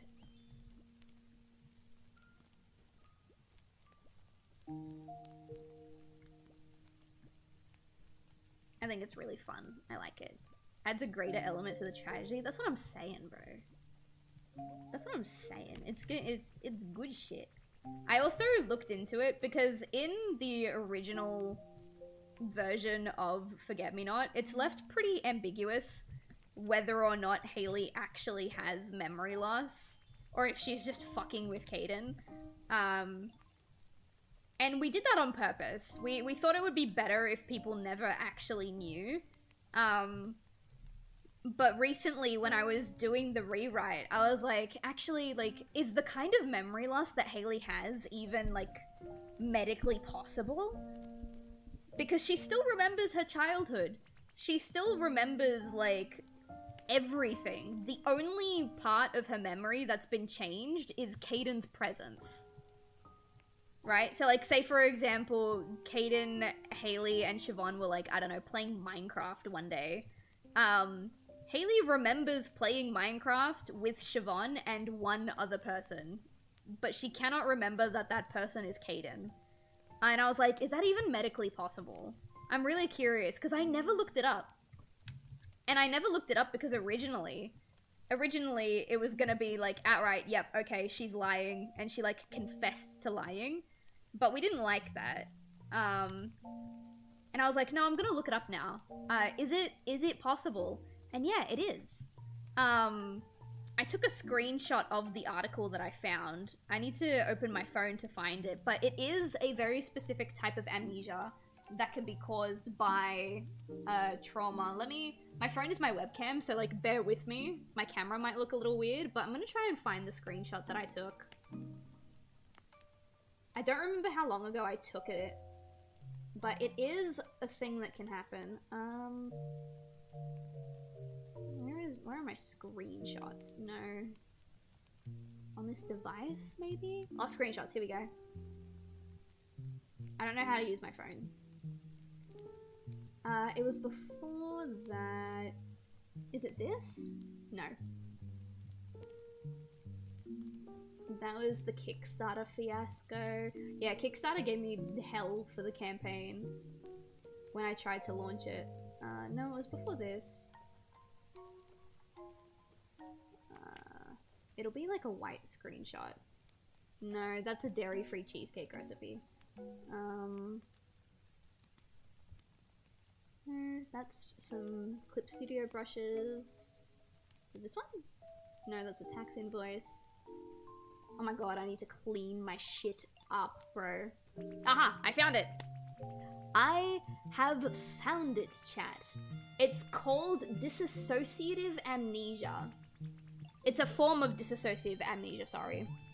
The main symptom of dissociative amnesia is memory loss. That memory loss can take different forms. Some people experience one form while others multiple. The specific form of dissociative amnesia that she has is selective. Just like Cookie said, hi Cookie, welcome in. Memory loss affects one event or all events of a certain type within a specific time period in your life. Actually, no, it's not this one. Is it systemized? Yeah, sorry. It's not selective, it's systemized amnesia. Memory loss that affects everything under a particular topic or category. It can also apply to a specific person or multiple people. She has systemized dissociative amnesia.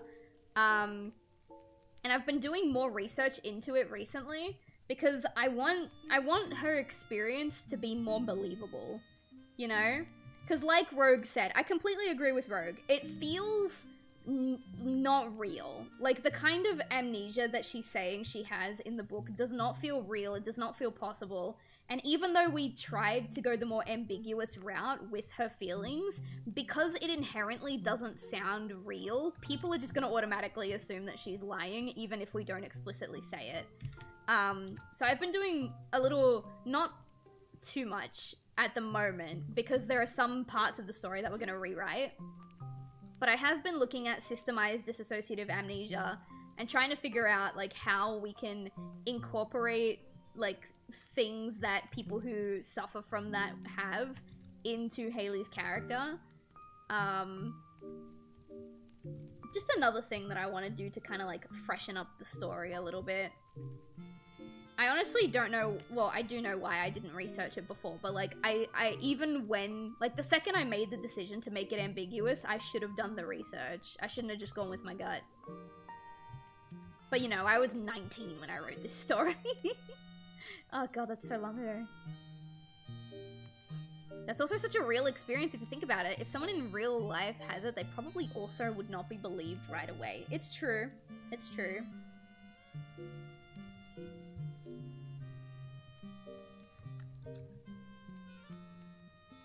But yeah, we're gonna change up some of her language, some of her behaviors. We're also gonna kind of change the dynamic between Caden and Hayley. I do still want Caden to hate her at the start of the book. And I do still want them to have, like, this, for lack of a better term, like, intimate encounter, as their relationship improves over time. But there are a couple of key elements about their dynamic and how it works that are going to be shifted around a little bit.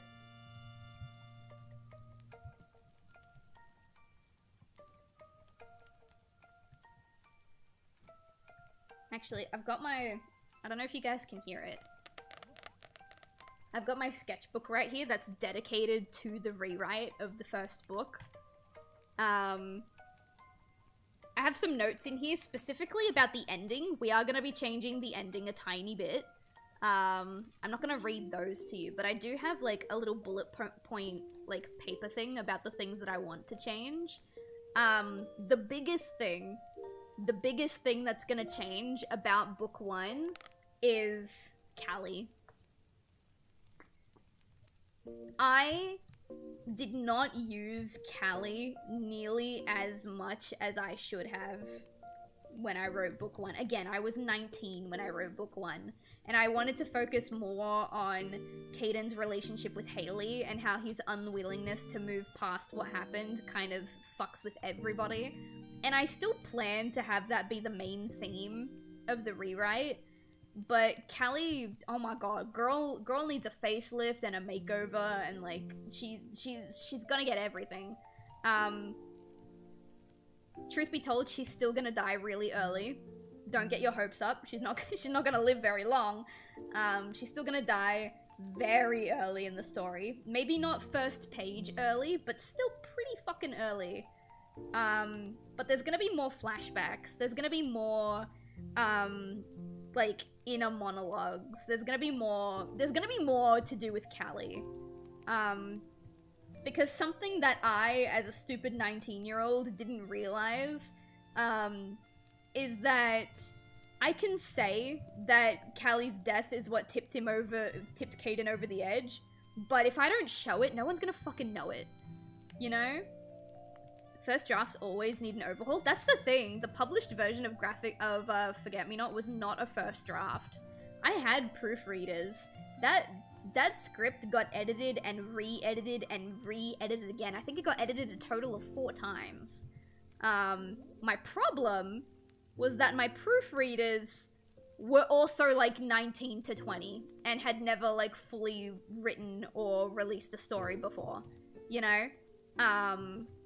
They were my friends. They were people I went to college with. They weren't, you know, they were very helpful. I'm not going to diss them for that.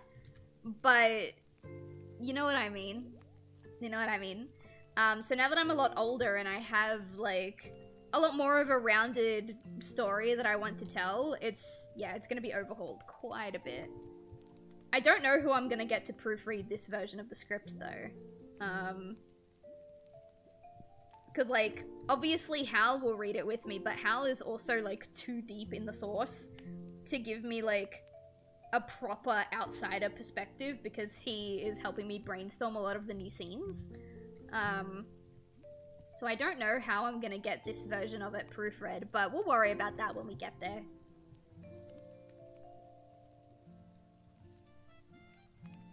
I'm still very much at the point where, like, I know what scenes I want to add, but, like, I need to decide which scenes are getting cut.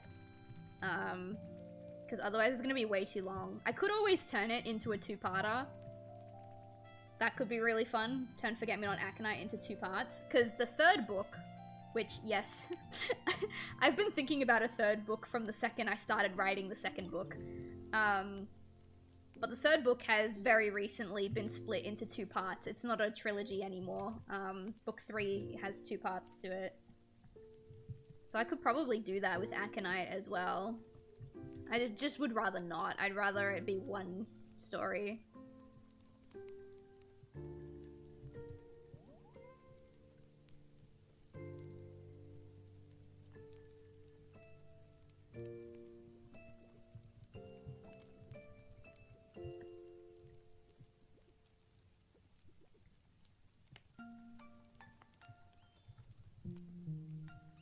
I forgot to draw his mouth, bro. He's talking in this picture.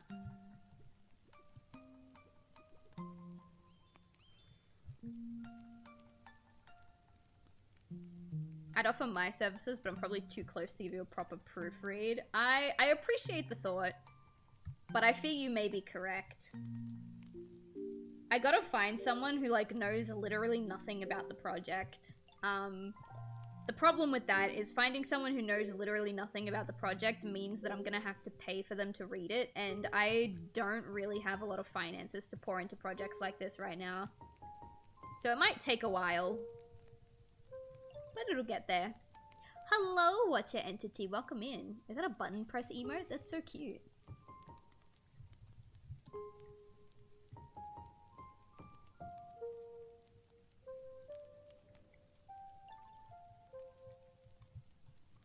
Not know what proofreading really means. It's basically like, I give you a first draft, you read through the first draft, and you tell me this is what works, this is what doesn't, there's like some mistakes here, there's a continuity error there. Really just like English teacher with a red marker, you know, just go to town on it. The problem with things being proofread is you, as the writer, need to be able to decide which critiques the proofreader gives you are, like, genuine critiques and which ones are personal preference. That's tricky. Caden looked like he had no mouth and he must scream. Honestly, probably a worthy fate for him. I'm gonna be so dead ass. I love my boy. I love my boy so much, but he is not a good guy.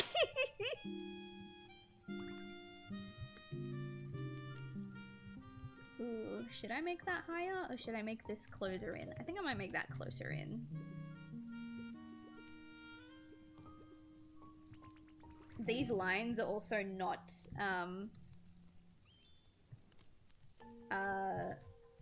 like, not straight on purpose, because I feel like if I make them really straight, then it kind of, they don't have that plush kind of aesthetic to them, you know what I mean? Maybe that's a dumb idea, but you know. You do not have, thank you, oh my god, thank you. You do not have to be a good person to be a good character. Thank you. Oh my lordy loo. I'm getting so sick of people being like, oh my god, I hate this character because they're not a good person. It's like, okay. But were they written as, like, did the fact that they were not a good person written well?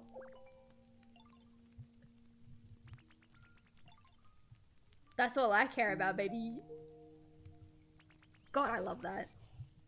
Isn't that the point? I wish people understood that more. I wish people understood that more. You know what happened? Fucking COVID happened, and then a bunch of normies entered a bunch of spaces that they weren't supposed to enter because, like, they thought it was cringe. And now they're pushing, like, their normie thoughts and feelings and ideals onto people who have already been in the space for years.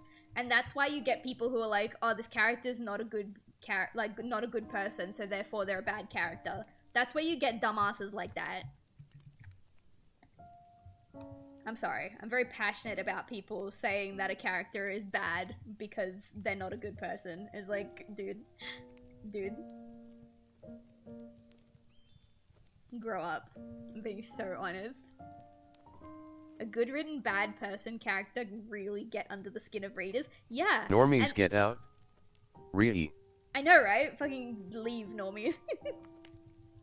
Get out of here, you're not welcome. But yeah, people, like, if a character is written to a point where they get under your skin, keyword, and they're supposed to get under your skin, then even though you don't like that character, that is a well-written character. But some people will see a character that's designed to get under your skin, it'll get under their skin, and then they'll be like, I don't, like, this is a bad character. And I'm like, you can not like the character, that's fine, but to outright say it's a bad character, because, what, it's being annoying? The one that always gets me is, authors writing children. Authors writing children. It is very difficult to write a child that is realistically a child and is likable. Oh no, I drew that on the wrong layer. And I always think of Duck from The Walking Dead. And a lot of people hate Duck because Duck, heaven forbid, acts like a kid. And those people will be like, oh, but Clementine is a kid and we like Clementine. Like, yeah, because Clementine's not written like a child. Clementine is written like a moral compass. I love her to death. She's my daughter and I will do atrocities for the sake of her safety, but she is not written as a child. She's written as a moral compass. Duck is written as a child. And because, like, little boys are really loud and annoying and really like playing stupid games, like, that doesn't make him a bad character. He's just written like a child. Normies started reading more, and now we have fourth wind breaking records. I want someone to read that so I can bitch about how bad that book was. I want to start reading again. I used to be a really big reader. I used to be a massive reader. Will you see the kitchen counter from where they are? Yeah, you will. Okay. Thanks for the note. It's like back here. Yeah, I want to read more. I used to be a huge reader, and then, I got internet access, and I realized that if I was patient enough, and I watched them in, like, 6 parts, I could watch anime on YouTube. And then my shift went from, I want to write books, to, I want to make a cartoon. But realistically, I think the only reason I picked animation as a medium is because I liked watching animation. I think at heart, I'm still mostly just writing shit. And that's something so weird because everyone knows me, well, everyone used to know me as, like, the artist, the animator, that type shit. But the older I get, the more I realize that I think art and animation was just a vessel for what I really wanted to do, which was tell a story. And the only reason I picked these things up myself is because I knew I couldn't pay someone to do it. And I was like, oh, I can do it myself. And now here I am years later still doing it. But not using it for the purpose that I started doing it for. Does that make sense? Like, I animate, but at least right up until recently, I wasn't actively using my animation for a project. I had to take a break from using it for a project because ow, my joints. What we're saying is people hate children. Oh yeah, but that's not news to anybody. I read fanfic mostly. I don't remember the last time I read a fanfic either. Not counting reading my own fanfics for stream. That doesn't count because, you know, that's for content. Did I put anything in the background? Oh yeah, there's like some cabinets. Okay.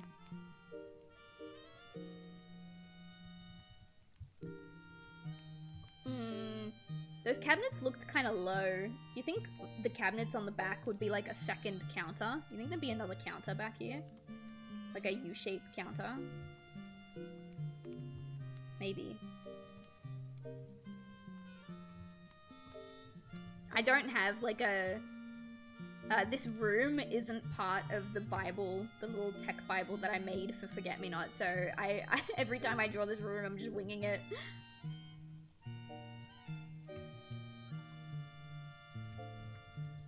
Alright, let's say that's another counter, and then there's like, the cabinets are there. Is my drink cool enough to drink now?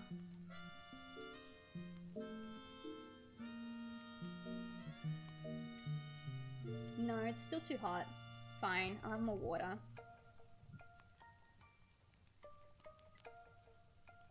Fanfics are fun, seeing different passion pieces and different people. Oh yeah, I love it. Fanfics are spaces where people really experiment and get weird with it. Oh yeah. Oh yeah. Again, until the normies get a hold of it. And it's just like, dude, leave us alone.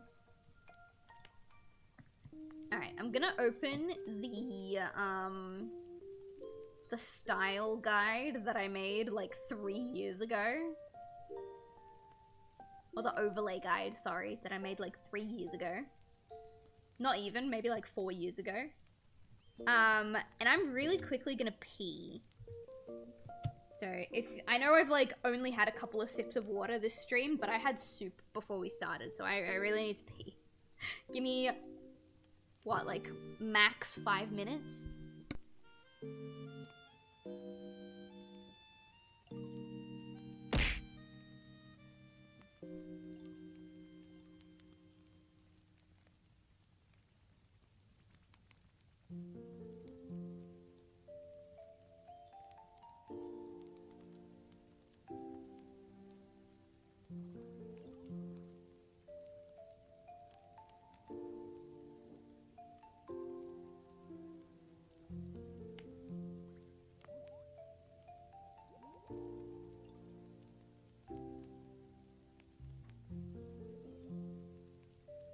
Now here's a weird fucking door.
I just realized my camera was, my microphone was muted the whole time. I'm so sorry. Hello, I'm back.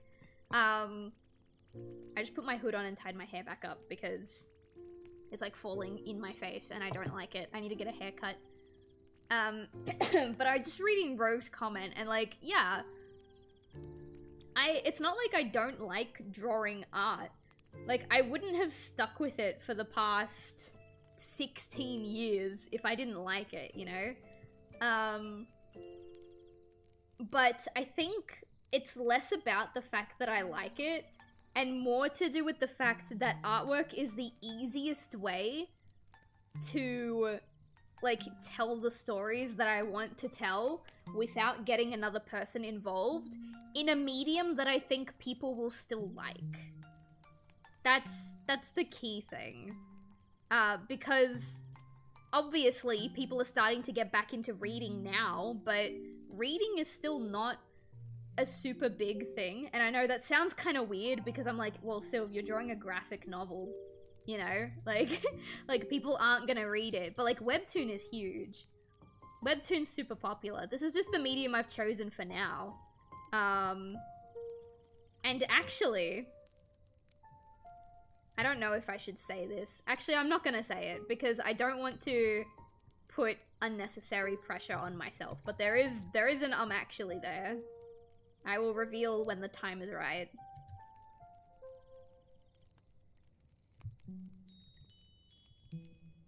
Good night, noob. Have a good sleepy. Alright, these are the highlights that we're doing now. Oops. Red other layers. I don't want to kill my hand by hand adding them. Where are we going? I think the light... So in the shots above, the light is like coming from the center. So that's fine. We can do it like this. I was going to... Hang on. If the light's coming from the center, then on this panel, this side is gonna be lit, this side is gonna be lit, this part here will be lit, maybe like that. So it'll be lit not from the side, but from the bottom. I don't know why I lit it from the sides like this. Oh, because I didn't add highlight to the background, that's why. Alright, I know what I'm gonna do. It's gonna be not what I did before. I'm gonna add it, like... How am I gonna start? Okay, I have an old picture that I drew for a different project that I'm gonna pull up. Because that's gonna be my reference for how I'm shading this piece. I think it's... No, it's not that one. Where is it? Did I not name it Wisdom? Or is it named Kyron? Oh, it might be named Kyron. That's his name. Yeah, Kyron. Ignore this guy for now. This is a different project. But we're gonna turn that off. Okay, that's how his highlights look. I'm gonna open this frame, or this piece, on my other monitor so I can look at it in real time. I love this guy. This guy's like... Alright, you stay there. So it's like...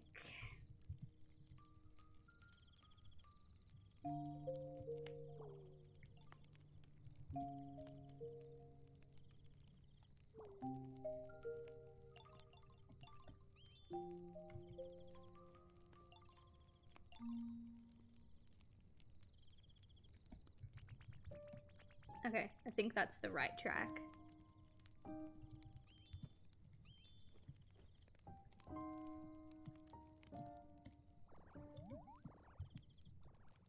I won't put one there because it's gonna overlap with the hand.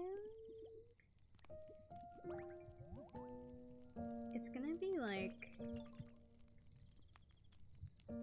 The hand is giving me trouble in terms of how I want to light it. I think what I want to do is what I did for his shoulders, which is like have a big block of light come in like this.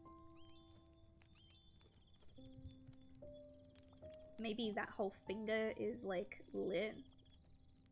And then this finger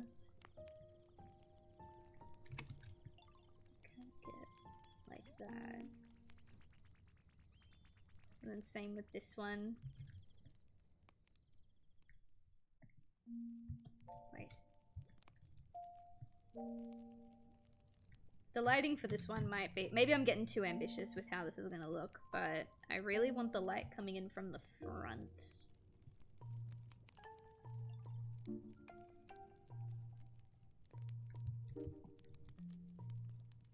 And then... Yeah, I think that's okay. It'll be like that. It's a little harsh, but I think it'll work. Actually, I'm not going to do that inside bit. We're going to put shadows there.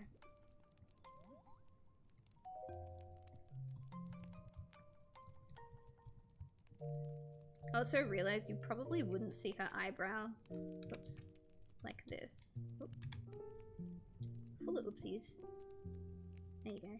Because there's a bit of her hair that's like kind of overlapped. Kind of like this. How it's like sitting on her arm. It's kind of what this piece here is doing. So the highlight for this piece is like this.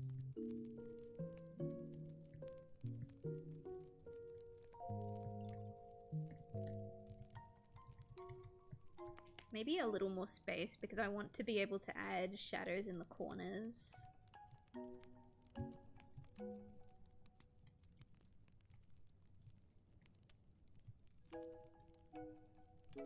Okay. The worst part about this is because I'm not doing the flat colors for this page, I have no idea how this is gonna look until Hal colors it. And I might have to come back to this page and redo the lighting because it ended up not working. Just a bit harsh. Oh, this is because I haven't added any of the effects yet. This is just so I can see properly. It's not actually gonna look this blue. Eventually the effect's gonna look a little something like this.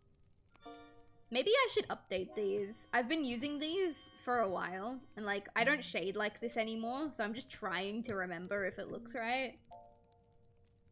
But maybe I should update them to something that I'm more familiar with.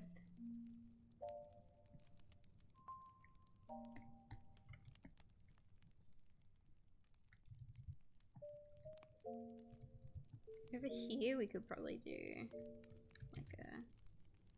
I don't know if you'd see this bit. Maybe just here.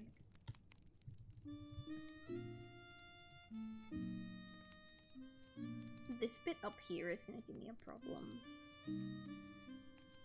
I think. Looking at the reference picture that I have. This bit here, there'll probably be a highlight for her knee, like this. That's her tummy. Her tummy's not gonna have a highlight, neither is this back bit. It seems a little strange, but I do kind of want to put a tiny bit of light at the bottom of her pants. Otherwise it'll look too dark in the back. I kind of want to balance it out a little bit.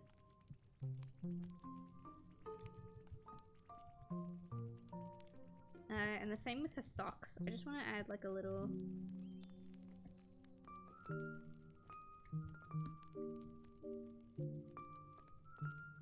just around the edge.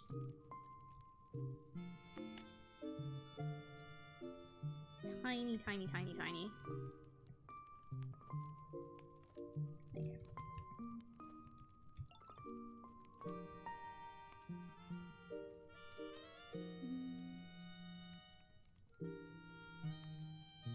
This whole head bit here is gonna give me a problem.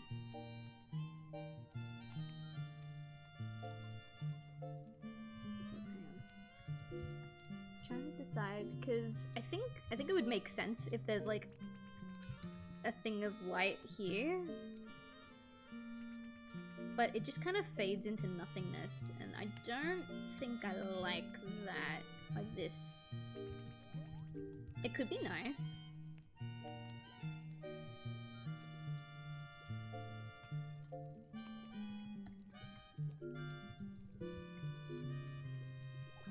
But then I feel like all of the ends of her hair should have it.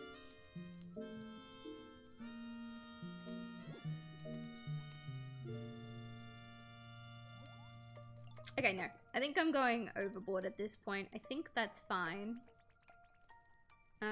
What are the settings for this layer? It's color dodge 31.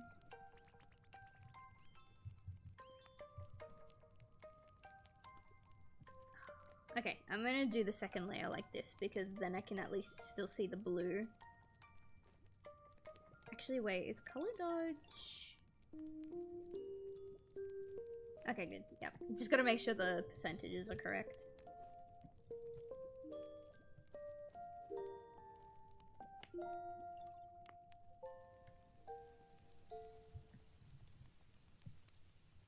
Alright, right now I'm just gonna fill in the spaces and then like once... Sorry, I'm just gonna draw the spaces and then I'll bucket tool them all in at once.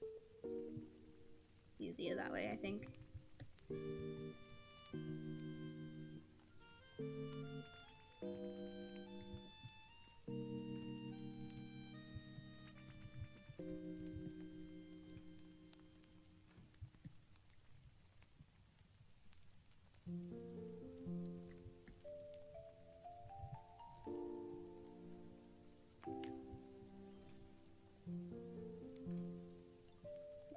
Here, I reckon.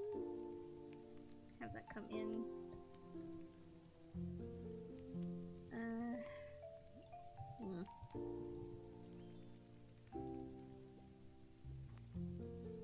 This is where it gets a little messy. Because this bit's all highlighted, so... Oh, maybe we do it like this. Like that.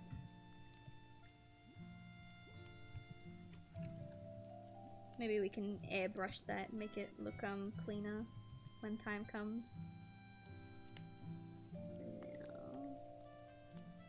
Actually, how will this bit work? Maybe like this.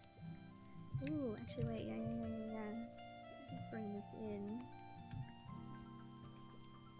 There we go.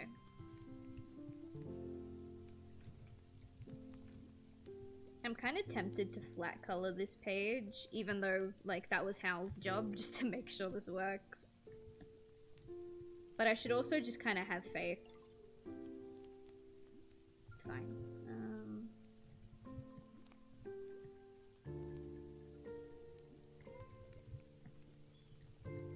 This highlight probably won't start until, like, here. Actually, no, I think it'll be, like, kind of in the middle, like a splotch in the middle, like this. Maybe we'll blur it out when we get to it.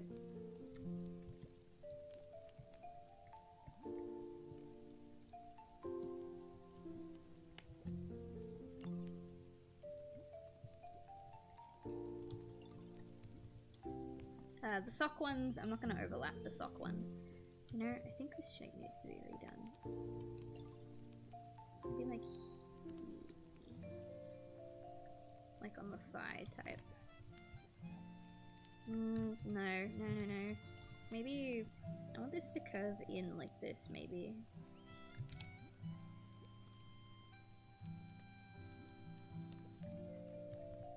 I think that looks a little better.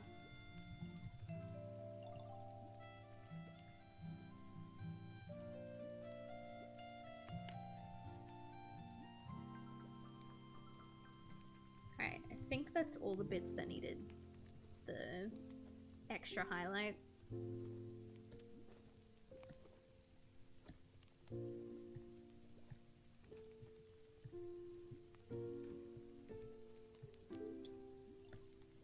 Hope this worked. It did! Eevee! Oh, I love when things work. And then here. I'll fix that in a second. Here.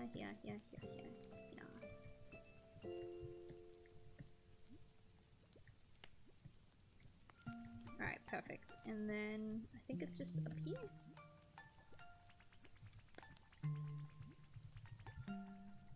And this is, I believe, color dodge 25. Color dodge 25. Let me, not you. Do I have, can I have a picture of my baby girl? Forget-me-not, Siobhan, just a flat color. Oh, this one will be flat color.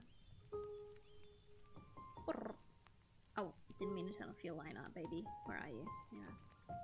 Just give me, like, your skin color. I just really want to know.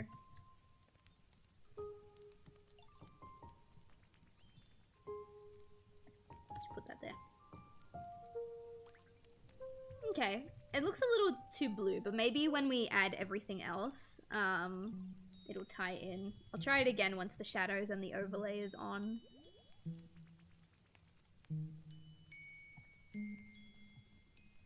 This one. Is this the top one or the bottom one? This is the bottom one. Okay, good.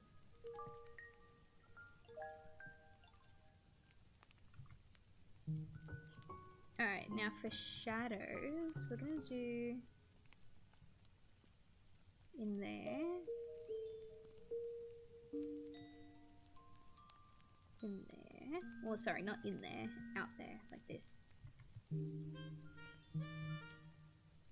And then in there. I don't think I need this picture of Kyron anymore, but I'm gonna turn on his other layers just to get an idea. Okay.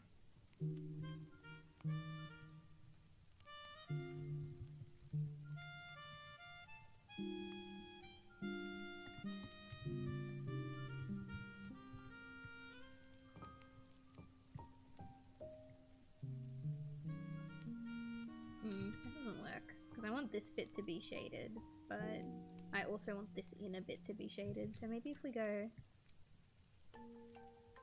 like that. No, it doesn't work either. What am I doing? Let's start up here. We want this,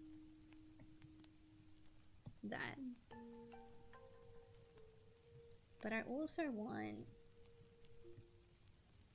this. I probably don't need this, but no, that doesn't look good. Maybe we go for like this, the pant. I think that's fine.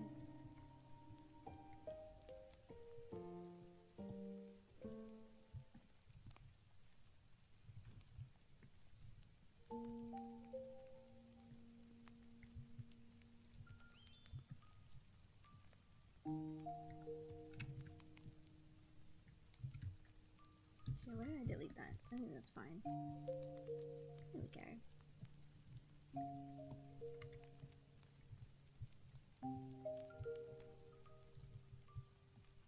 What else? I think I want some shadow kind of cropping up here. I think this might be too much though.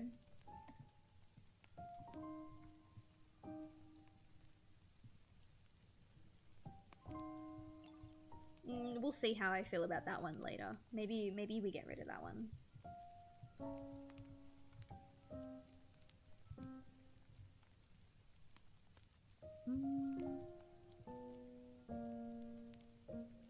A little shadow there. I do kind of want to have some shadow within the highlights. So like here. Like, yeah, the light's still hitting it, but you'll still get this overlap here. I think that could look nice. Have the colors mix a little bit. This bit needs it in here. Kind of really bring it in. There we go. I'm gonna put it in here too.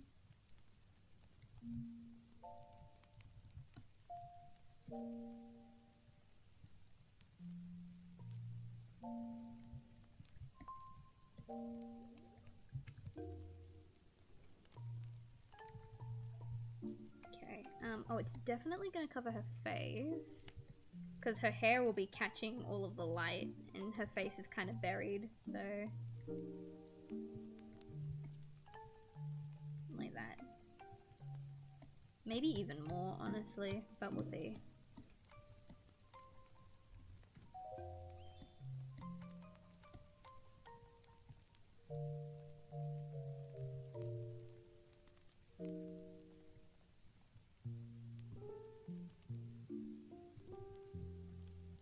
I think that might be fine as it is.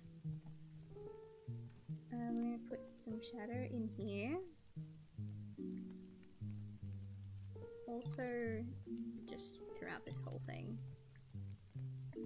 Like that.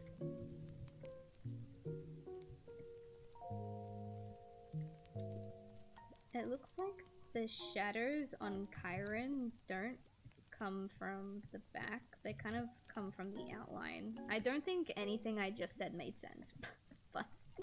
but what I mean is, like, instead of the like the shadows coming from here like I usually do, it comes from like the outside bit here. She has a leave me alone, I want to nap face. I mean, perfect, because in this panel right here, Kaden is waking her up from her sleep to be like, hey, let's go, we're leaving now. And she's like, what the fuck are you talking about? Except Siobhan doesn't swear, that's like one of her big things, so it's more like, what the fig are you talking about? Which, funnily enough, is a character quirk that she got from Hal. Not me going, oh, Hal doesn't swear, I want that for my character, but Hal, like, suggested it. Hal was like, wouldn't it be cute if she never swore ever? And I was like, yeah, that would be kind of cute, actually. Maybe there'd be a shadow here, too. Except, no, I don't like that.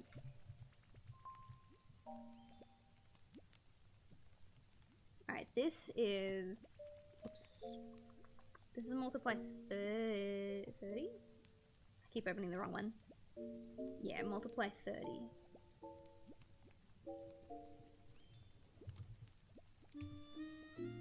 And then we have another one on top.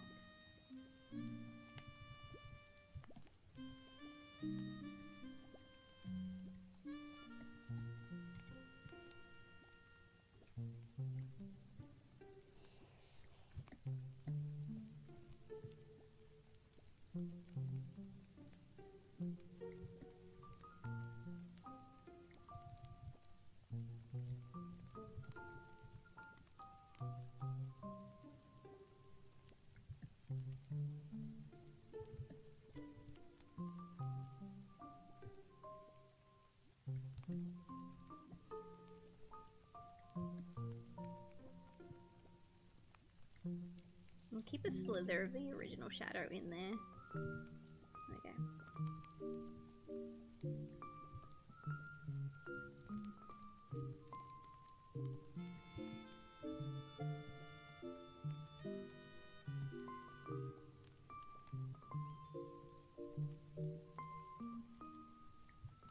I also realized I've only been shading this panel. I haven't been shading the whole comic page at once, which is what I usually do. I'll usually be like, okay, here's the level 1 highlight for all of it. Here's the level 2 highlight for all of it. Because I got so, like, fixated on how the shading would be done for this panel, I just did it all for this one panel. So now I have to go back and do it for the rest of the panel to make sure it all works together. Not panel, sorry, the rest of the page to make sure it all works together. I'm sure it'll be fine. Up like this.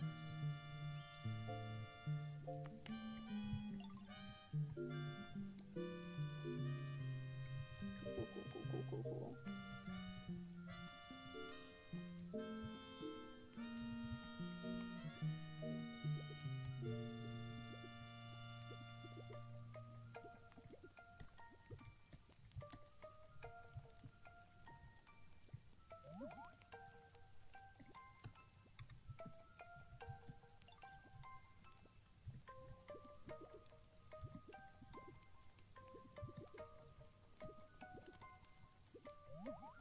I heard shuffling and I thought it was Nemi, but I looked at Nemi and Nemi is like staring at the front door, so maybe the shuffling came from the front door.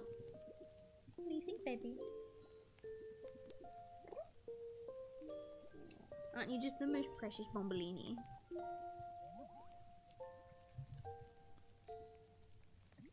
Oh no, hang on, I didn't close that. Okay, yeah, it's definitely coming from outside. I heard a door open. I think the neighbors are either leaving or coming home. Alright, there we go. This is multiply 19. 19.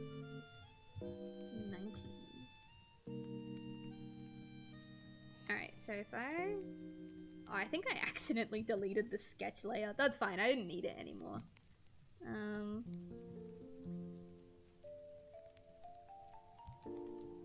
But if I'm really quick, I won't do all of her face, or like all of her. I'm just gonna do a really, like, enough to get an idea.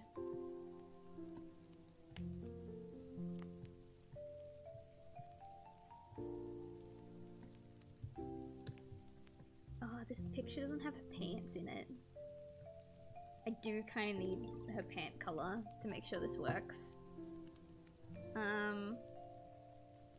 Do you guys want to see the very first picture of Siobhan that I ever drew? Actually, no, I think the color swatching for that one is wrong, so it doesn't matter. We'll grab this picture instead. This is also really old. I don't draw her like this anymore, but the colors are correct.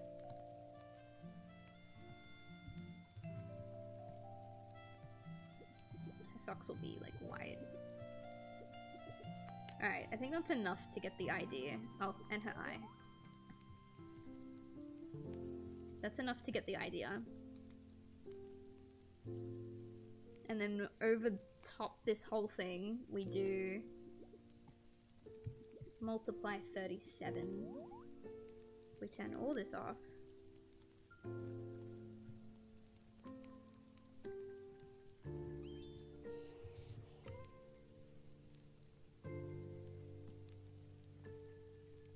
It looks like a TV is on. You know what I mean?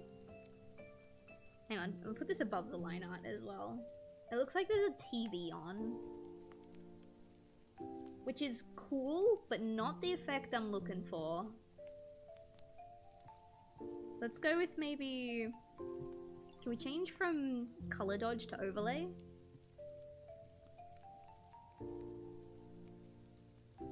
It's still pretty blue. What about soft light?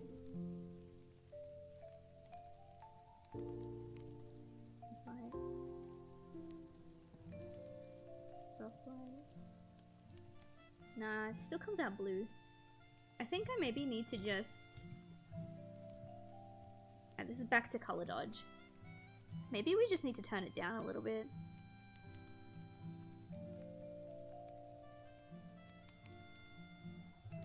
Okay, I turned it down a tad, and it's still kind of bright, but it doesn't look like there's a TV on anymore, so we'll go with that. Delete all the colors because I did a really bad job at the colors, so they're gonna need to be redone anyway.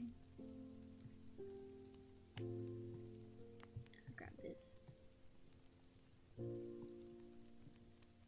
Alright, we're doing the rest of the highlights now. So Caden, from this side it'll be really easy. We just kind of blop this in. Wait, hang on.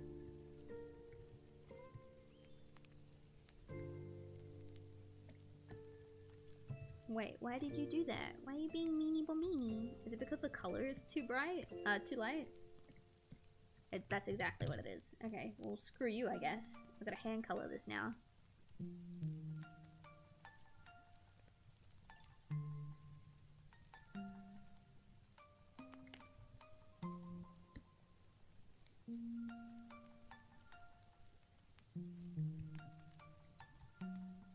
How much goophenium is in your footstring right now? Not enough. I'm sorry. There's never enough. Hi, Reaper. How you doing? Welcome in. Oh, geez. Look at the time. We're probably only... I really wanted to finish these pages, or this, like, format, so we might stick by a little later than how I usually do it. Well, not usually. Usually my art streams go overtime. I like to switch over at 5 PM, but it's 4:40, and I haven't done all of the things that I wanted to do, so we might stick around just to get the highlights and the shadows for this done. But I do also really want to move to Tomodachi Life, so maybe we will just go to Tomodachi Life. Just blow up these colors in.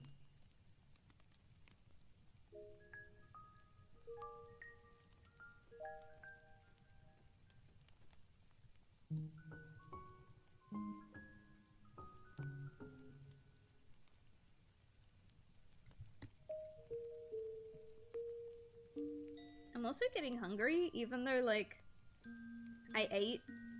What time is it? Like, not even 3 hours ago. I'm getting hungry again. I do have a tiny bit of leftover soup. I could eat what's left of my soup. I might do that when we click over to Tomodachi Life.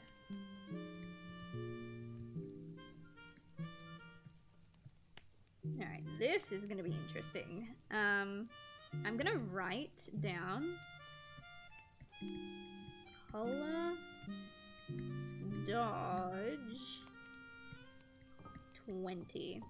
And I'm writing that down because I'm taking this out of color dodge so I can see how I'm gonna light this scene.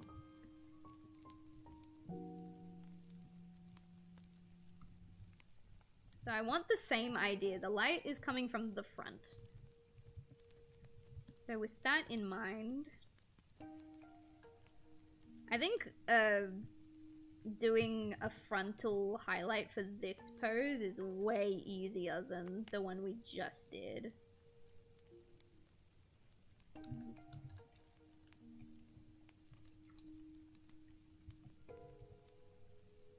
Kind of like the idea that this comes up like this.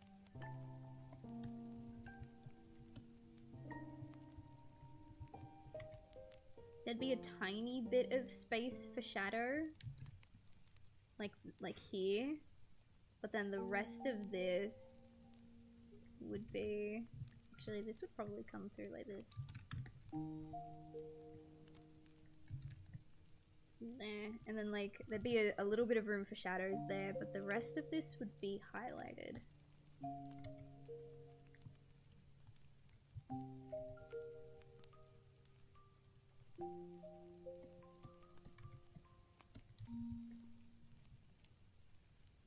This would probably not all the way to the end, but there would... Actually, I think there wouldn't be all the way to the end on this bit too.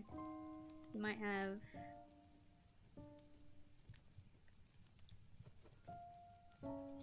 maybe a little closer to this.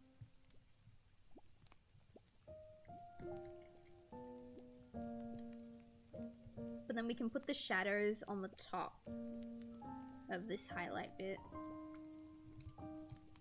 When you said Shadow, I immediately thought of Shadow the Hedgehog. Well, Shadow the Hedgehog, at least on our Tomodachi Island, has some updates for us. It's gonna be very interesting. I think...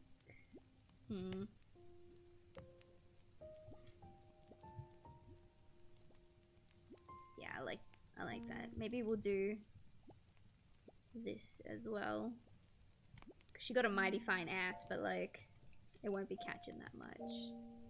Maybe like that. And then yeah, we can put shadows over there like this. There will be shadows here too, but I think the shadows will go over the highlights. I think that's fine.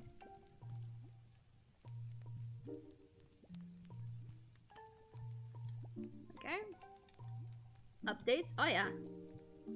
There's a couple of updates. Some of them I've already talked about in the Discord server. Some of them I've deliberately waited until today.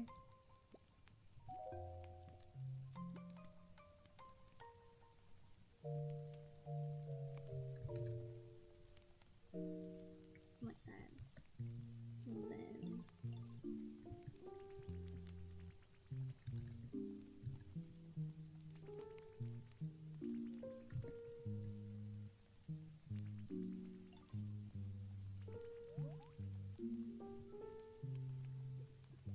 Oops, what the fuck happened there? Oh, I accidentally touched the navigation bar at the end. There we go.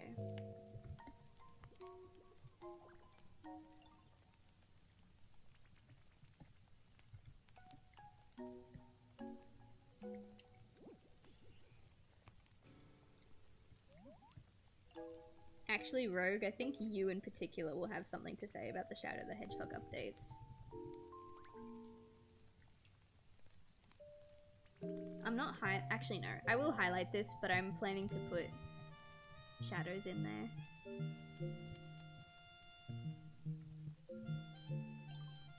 Same here, there's probably like a highlight on her titty. I don't think her whole chest will capture the light, but her titties will. So I'm thinking maybe we go like a...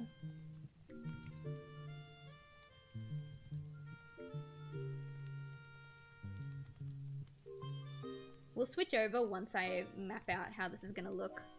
Because she's got massive titties, so I feel like her titties would be catching more light than the rest of her body. But it'll also look really weird. You have my attention now, yeah. I don't know if you'll like it, but you'll have something to say, definitely.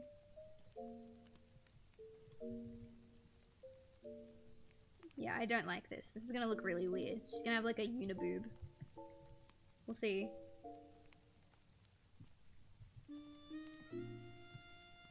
Yeah, no, I don't like that. It looks weird. I feel like her boobs would catch the light though. Maybe a little more simple, like...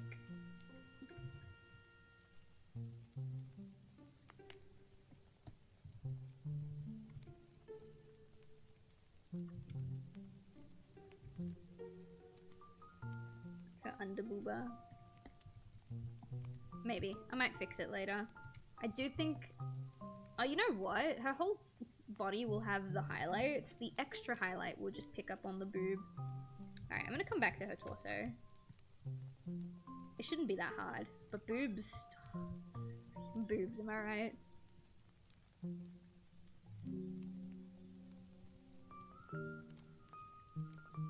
The alert didn't go off? What alert? What happened? What did you do? What happened?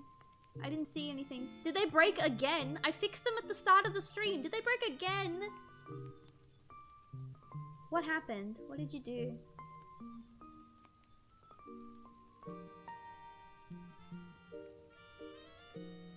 I don't see a redeem or a subscribe or an alert or anything. I'm gonna be so mad if they broke again. I fixed it literally like an hour and a half ago.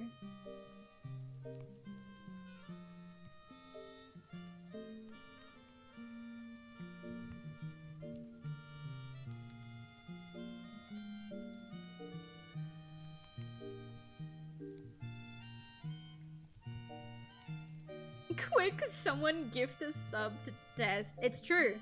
The only way we can test it is if someone gifts a sub right now. There's no other way.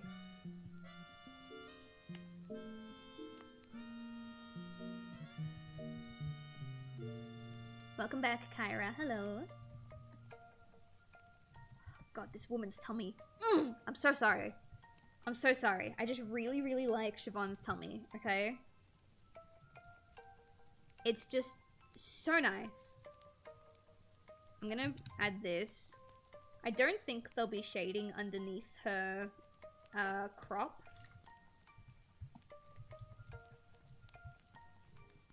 In fact, I think what this will end up looking like is kind of like this.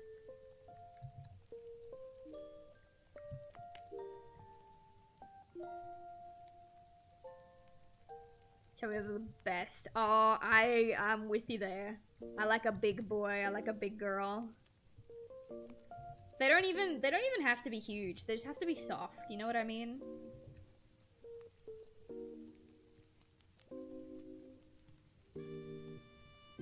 I especially like drawing Siobhan because when you draw her like fat folds the right way, it's like heaven, dude. It's like a reward getting to see like her fat folds because you drew them correctly. And it's like, oh, you know what I mean? You know what I mean? Chat knows what I mean. Chat knows what's up. I reckon the highlight would stop like maybe here. Actually, maybe like, hang on. I don't think her neck would be highlighted. I think the highlight would stop like here.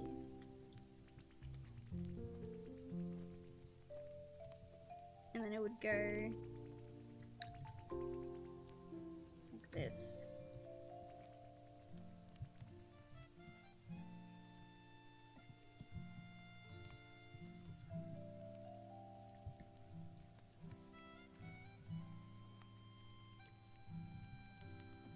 And then the double highlight, because we highlight these things twice, will accentuate her chest a little bit. Because if I put an even amount of highlight on the whole thing, then she looks pretty flat-chested. So we're gonna put an extra highlight, like, on her boobies. When we get there,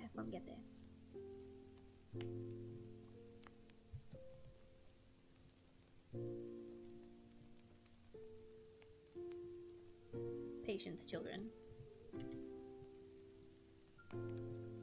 Skinner, there's been an update with Shadow the Hedgehog, by the way.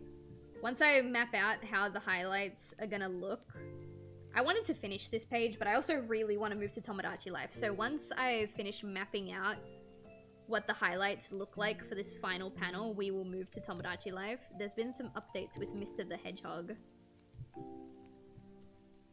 I feel like Siobhan and I would get along just fine. She is so sweet, but she will also give you tough love if she knows that's what you need. You know what I mean? She is super nice, but also, if you fuck around, you're gonna find out. That's the other thing. I kind of, when I rewrite, or when I'm working on the rewrite for, book 1, I need to give Siobhan more spotlight, because Siobhan is such a cool and interesting character, and she really grows into her own when book 2 and book 3 come around. But the problem is, in book 1, because you're in Caden's perspective, you only ever get to see the voice of reason side of Siobhan, the peacemaker side of Siobhan, and you don't really get to see who she is as a person until book 2, the one we're working on right now. And I really don't like that. Like, I'm totally fine with her coming into her character more in book 2, but I feel like we need to see more of her character in book 1. So she's gonna have a little more to her.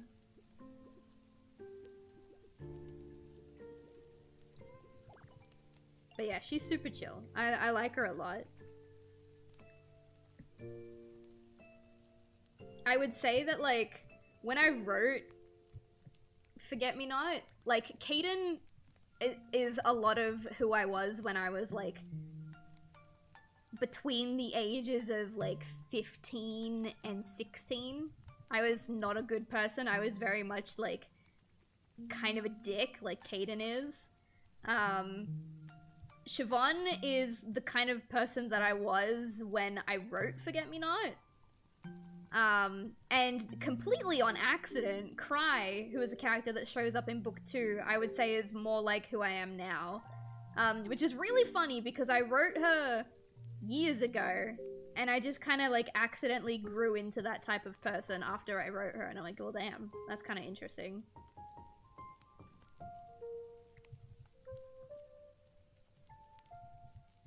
Heavier gals are more intimidating than muscle because fat absorbs impact. I love a good muscle mommy too, though. I'm gonna be so honest. But I just like women. So, you know, I feel like I'm not a good judge on the quote-unquote best because I just like women. I will say it's much easier to draw fat and fat folds than it is to draw a muscle mommy character that looks good. Just because a lot more work goes into making sure it's atomically correct and stuff, which obviously you should be studying your anatomy anyway, but I would say more effort goes into drawing a muscle mommy. I do need to move this because I realize it's gone into Caden's face, and we're gonna do Caden's highlights now. Oh, I think I got an eyelash in my eye, and it won't come out, and it's bothering me. Like, eyelashes are supposed to protect your eyes, and instead they decide to do backflips into my eye. Oh my god damn it. Why is this the life that my eyelashes have chosen?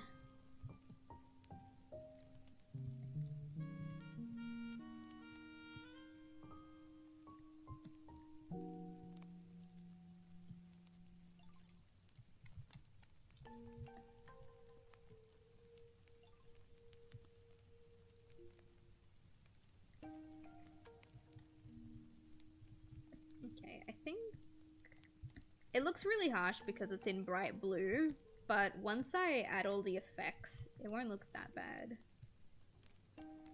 Plus, I'm really glad that it looks like a bright blue right now, because it's way easier to see. This bit will definitely be highlighted. Thinking here will be highlighted? Actually, no. I think that's wrong. I think you're wrong, Sylv. Sorry. It'll be more like this.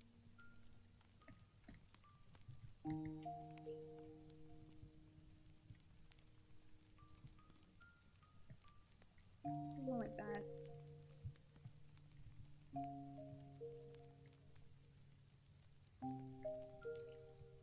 I don't think the back will catch as much.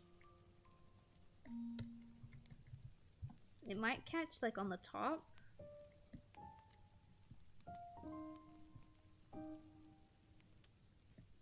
Maybe. But also maybe not. I'm gonna leave that blank for now.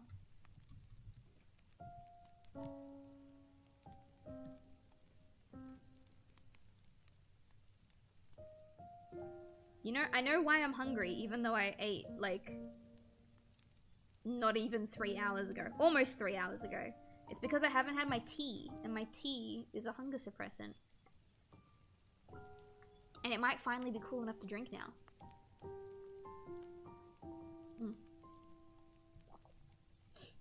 Hal comes home in like an hour. So if I can just hold off for an hour, then I'll have dinner when Hal gets home. Normally I would just be like, oh, I'm hungry, I'm gonna eat. But again, it was like almost 3 hours ago, not even. It feels kind of weird to be that hungry that soon. Although it's probably because I had soup. I love soup. Chat, do you like soup?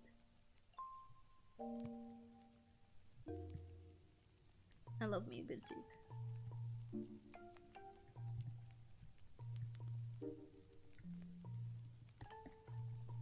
I don't think his face will catch that much. Looking at the reference picture that I have, the face doesn't have, like the actual main part of the face doesn't have a lot of highlights. The ear kind of does. Maybe we go like this. Although the reference I'm looking at, I drew elf ears on it, so maybe that's why it's catching more light. Maybe, this might look a little weird, but maybe the bottom of his nose.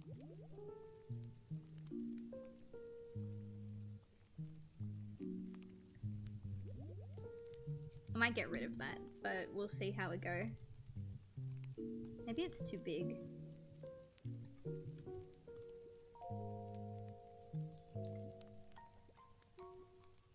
I've been oh, mushroom soup. Oh, you're speaking my language, brother. I love all things mushroom. I love good mushroom soup. I love fried mushrooms. I just love mushrooms. I love mushrooms in my hot, oh my god, no. Now I want hot pot.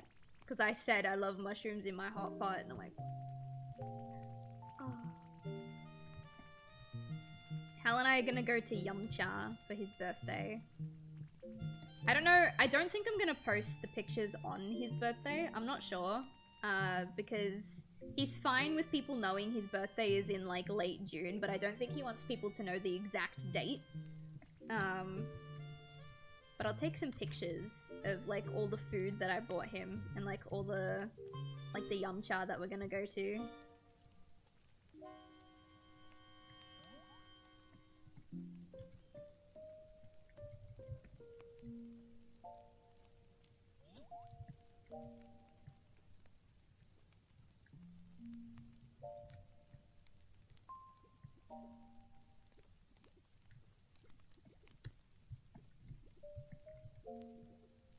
There's gonna be a shadow here, but I feel like it would also be catching onto a bit of light.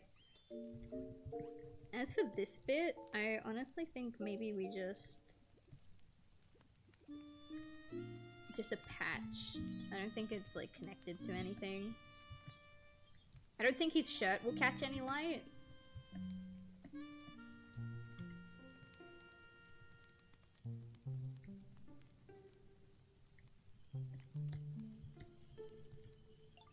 I mean, it will, but like not this harsh a light, I guess is what I meant.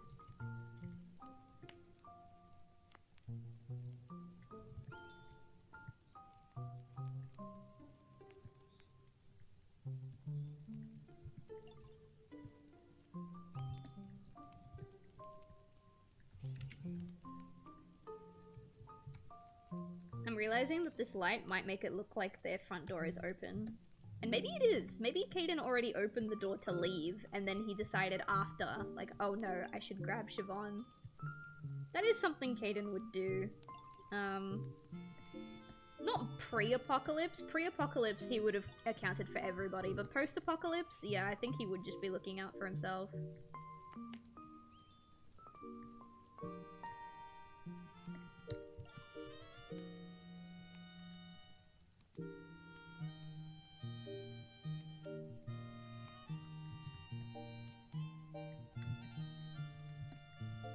I might change how this looks. I don't know. Maybe his shoulder would be catching light. Let's fix this.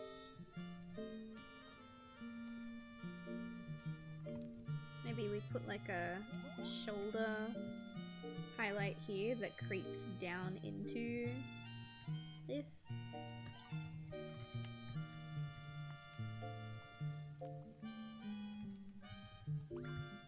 I don't know how I feel about that. I might come back to that.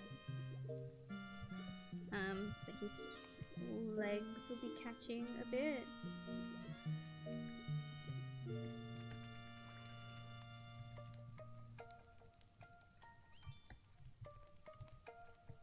This leg is probably catching a little less because it's a little angled. Maybe like that.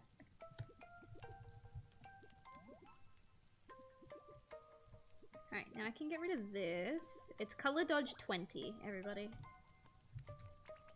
Color dodge 20. Alright, there we go. Turn the rest of it on. Turn that off so you can still kind of see. Alright. I would love to keep working on this, but I would also love to get to Tomodachi Life. So, I'm gonna save this file. File saved. Perfect. Anything else in here that needs to be saved? No. Alright. I'm gonna throw you guys to the Be Right Back screen. I'm gonna move over to the couch. We're gonna set up some nice Tomodachi Life. And then we'll catch up with the Miis. I do have a video that I need to show you of something that happened off stream that I need you guys to see. But otherwise, we're going to be catching up on the Miis. So, I'll catch you in worst case scenario, 10 minutes.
I'm back. Let's really quickly reset the Elgato.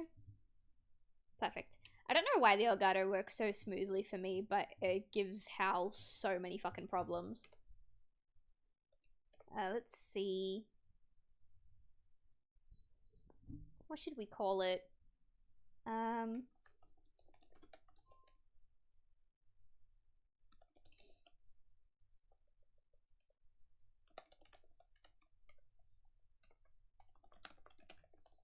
Perfect. It is